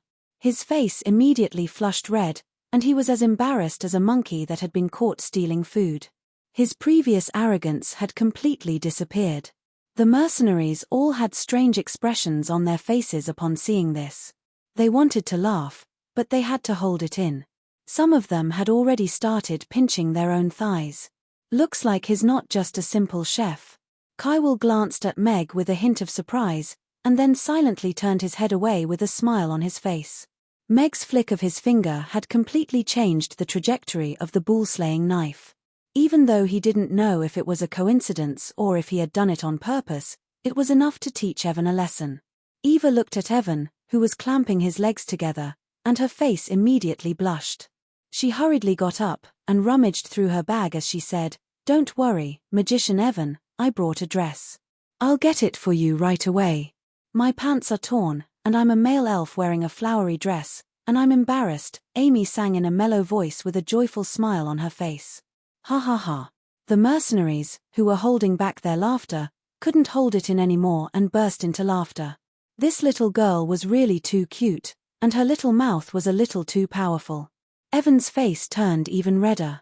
He threw away the floral dress that Eva handed to him and said angrily, "I'm not going to wear this kind of thing." But Eva looked at the floral dress that was blown away by the wind and hung on the tree behind. Tears were already welling up in her eyes. That was her favorite dress. "Shut up," Evan scolded coldly. His voice was already somewhat hysterical. He had never experienced such humiliation before. Moreover, it was in front of the girl he liked. Now, he wanted to find a hole to hide in. Eva looked at Evan and silently returned to her seat. Tears slowly slid down her cheeks and dripped onto the ground. She glanced at Meg and Amy from the corner of her eyes, and her eyes were full of resentment. It was these two guys who made the situation like this, and it was because of them that magician Evan spoke to her like this. Meg stood up and pulled out the bull-slaying knife from the wooden plank, and looked at Evan with a calm expression as he said, "Next time, you have to hold the knife steady. Otherwise, you won't be so lucky every time." He wasn't an emotionless clay Buddha, and there was a limit to how magnanimous he could be. If someone wanted to take advantage of him, then he didn't mind teaching them a lesson. This time, the knife was only nailed to his pants. If they continued to be naughty, then the next time, his aim wouldn't be off. "And next time, you won't even have a dress," Amy added with a serious expression. Evan was so angry that his whole body trembled. In the end, he snorted coldly and sat down again. He was the one who snatched the knife first, and almost cut himself. Even if his teeth were broken, he could only swallow it. Just now, he had already embarrassed himself enough. If he continued to argue, then his position in Chiwill's heart would probably drop again. He glanced at the conspicuous knife wound on the wooden plank, and shifted his legs to the side again. Furthermore, that flick of Mag's finger had also struck him with a sense of wariness. Even though his spatial magic was only at the first tier, he was still able to alter the trajectory of an object in flight. However, he was unable to alter the trajectory of that saber that was hurtling toward him in the slightest. All of the mercenaries were also looking at Mag with a different light in their eyes. They had initially thought that Mag was a strange chef, but his straightforward personality and straightforward way of doing things made him more like a true knight. As such, they felt that he was more worthy of being friends with than Evan. "Hello, I'm Dennis. I'm responsible for charging and acting as a meat shield in the Rose mercenary group," the Minotaur demon said with a smile as he looked at Meg. "I'm Skoll. I'm only responsible for charging," the strong orc sitting next to Dennis said with a silly smile. "I'm Scott. I'm usually responsible for bringing up the rear," the stocky human knight sitting diagonally opposite smiled. "I'm Sam. I'm mainly responsible for setting up traps," a middle-aged man introduced himself. "I'm Sydney. You can also call me Monkey. Other than driving the cart, I'm also responsible for scouting." The skinny young man driving the cart turned around and smiled at Meg, revealing a row of neat white teeth. "I'm Kaiwill. I'm the leader of the Rose mercenary group," Kaiwill said as he looked at Meg. Evan turned his face away, the veins on his forehead throbbing as he tried to suppress his anger. Eva buried her head between her legs, clearly not wanting to introduce herself. "I'm Meg. I'm the owner of Amy's. This is my daughter, Amy," Meg said with a smile. For mercenaries, this kind of introduction meant acceptance. Although he had a bit of an argument with the elf, he still had a good impression of these mercenaries. "I didn't expect you to be not only a chef, but also a boss. If that's the case, the food you make must be delicious, right? Can you make us a good meal for lunch today?" Sydney looked at Meg expectantly. The other mercenaries also looked at Meg with sparkling eyes. "It's not bad. If you want to eat, you can leave lunch to me. But I'll need you to help me with the ingredients." Meg nodded. He had used lunch in exchange for a free ride. This favor was repaid. They didn't owe each other anything. That's for sure. When it comes to hunting, we're all veterans. Monkey said with a smile. The other mercenaries also laughed. The cart sped forward. The unicorn was a level 2 magical beast. It had a gentle personality, and its endurance and speed were much better than ordinary horses. Even on this bumpy road, it could maintain a decent speed. Along the way, Meg and the other mercenaries talked and laughed. Amy interjected from time to time, causing a burst of laughter. Except for the sulking couple in the corner, the atmosphere was very harmonious. Stop.